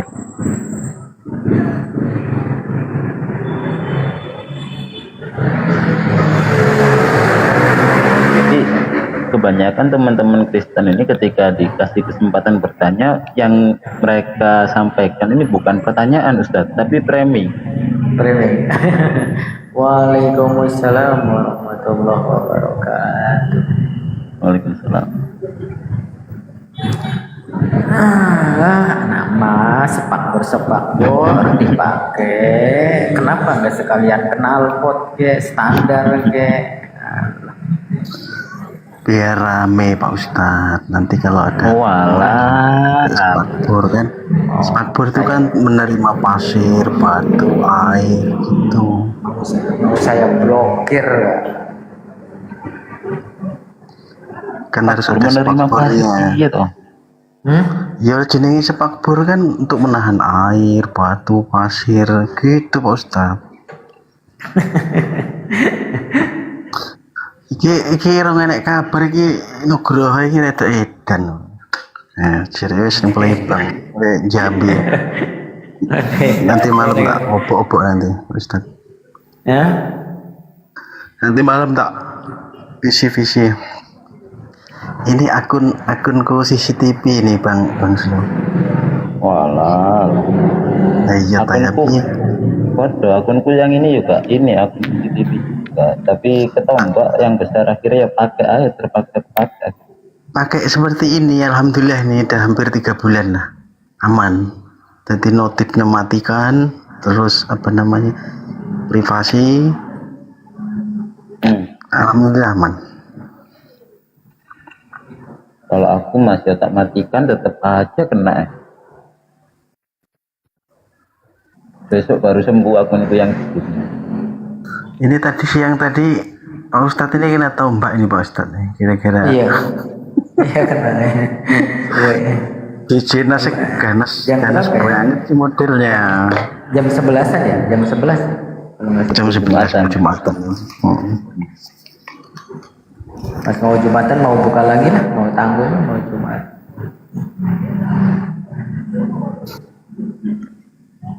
Ini teman-teman muslim yang masih baru-baru Pak Slo. Ini spakbornya jangan-jangan abu-abu nih sekarang mulai ngomong. Sampeyan aja nek gak ngetarani kok. Nah iya. Sampeyan iki diarani uwonge ora jane kok. Ini tuh jaga-jaga loh. Kalau kena gitu kan siapa bisa pakai ini. Aku nyawang postingannya sampean. Waduh iki kok di bocok karo wong-wong sing kait ngerti Islam bahaya iki.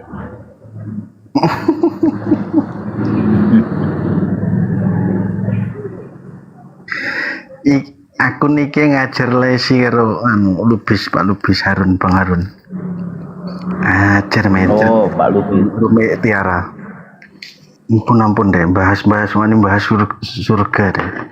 Ajar karo Bang Harun, karo Bang Lubis. Pak Ustadz. Bang Harun.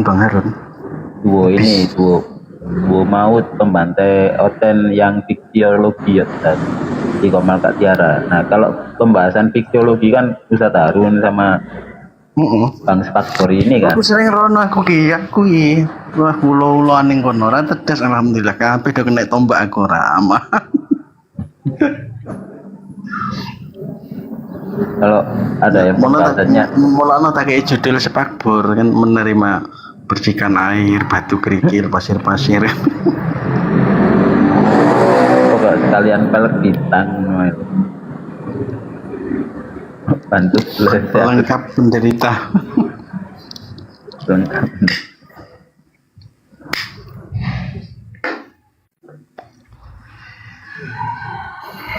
Tapi yo apa ya? Belakangan ini loh semakin seringnya main TikTok, jadi semakin nemu aku yang bernarasi statement seperti yang sampean posting di postingan niku. Kemal-kemal sesuatu ini sebetulnya sih nggak apa-apa, bukan sesuatu yang salah, tapi kalau di ranah umum apalagi banyak yang nyaksiin kan awam gitu, riskan banget. Tema-tema biologi, tema-tema tentang kaget mungkin ya yang belum tahu ya. Bukan, takut salah penafsiran, salah referensi.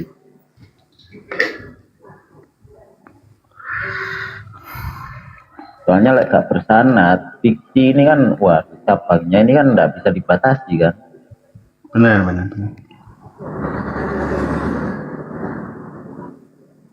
Kalau bener bisa soleh banget, tapi kalau salah bisa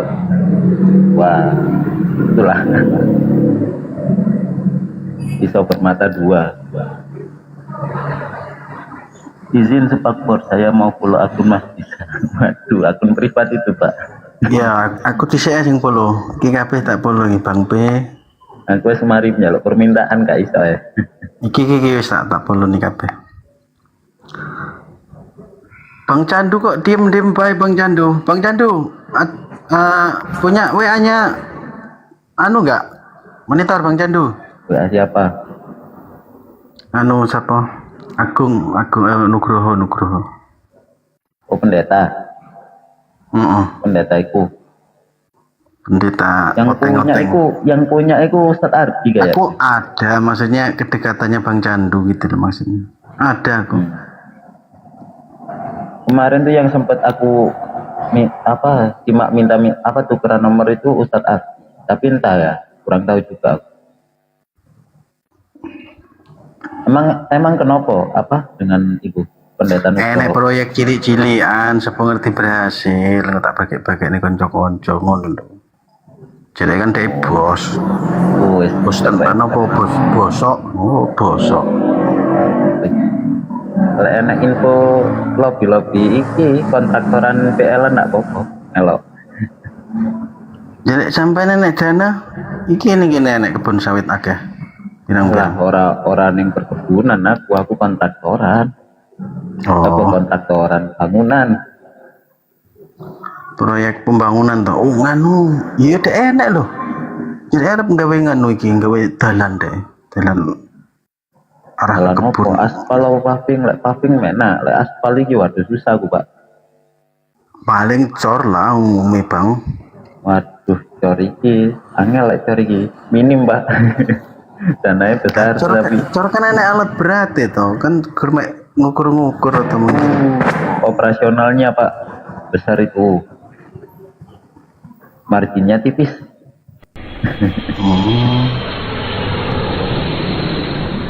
Ya rada main-main saidik ta. Gak bisa.